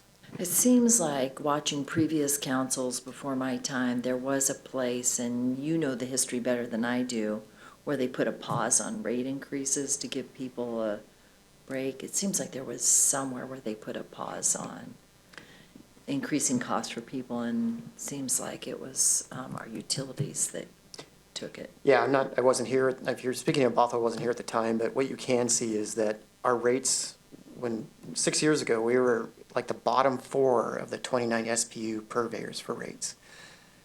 I mean, everyone else is collecting rates to get things done, and we did not have the funds, and we were going red after a year and a half. And now we're still in the bottom half, and we're probably in the bottom 2/5. But you have to have revenue to do the work you need to keep these things going. Otherwise, it'll get to the point, like someone said, it's a bad surprise where, we've deferred all these things and now things are not being maintained or being improved, and now we have to ask for big rates. And no one wants to see that. We'd much rather see things, clear, transparent, and smooth. Yeah, sorry. I know, but everybody's ready to go home, so I'll try to make it a fast question. But a lot of grants, we have a whoopsie, water main breaks or something collapses.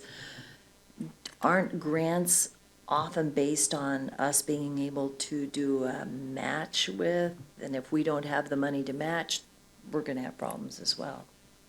Yeah, and we looked at that, and we're mostly talking about revenue now, but when we talk about expenditures and the CFP, we're looking at more shovel-ready projects to get them ready for permitting, and we always try to plan for match. So that's the other problem. If you go to, and if something fails catastrophically, that's why we have our reserves. Yep.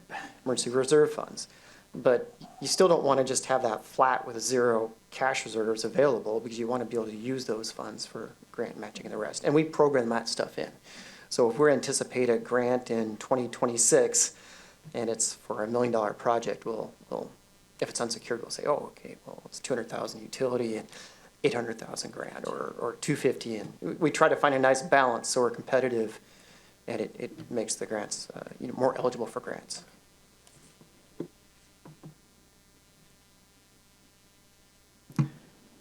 Oh no, can I use yours? Thank you. Oh, this is so much better. No, where is it? Anyway, I trust the assumptions that have been made in coming up with these revenue estimates, and I guess I'm just hesitant, and there's low-level anxiety about how austere we're going to need to be in the future, like future meetings. But everything really makes sense, how conservative we've been with the assumptions, and if that's what it takes in order to get a budget that we can feel comfortable about in 2 years and not have to continue to roll back some of our assumptions to be more conservative. I think that it's good. One of the things that I'm interested in and will probably be hearing a lot more about is the expiration of the levy. And I voiced some concern previously about some of the things that are in the levy are what I think are maybe a little bit more structural things at city operations and things that we need to do. And I'm just wondering in a future meeting or when we start talking about revenue estimates from levy stuff, we can talk about the services that go into that and some of the assumptions that are made too. So I'm looking forward to those discussions later on this fall maybe or in the future. Thanks.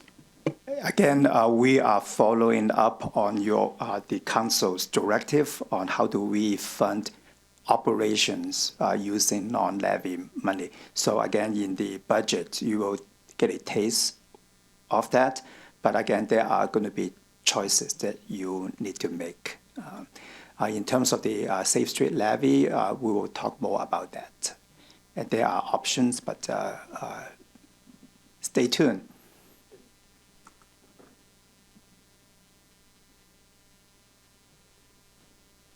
All right, we're adjourned.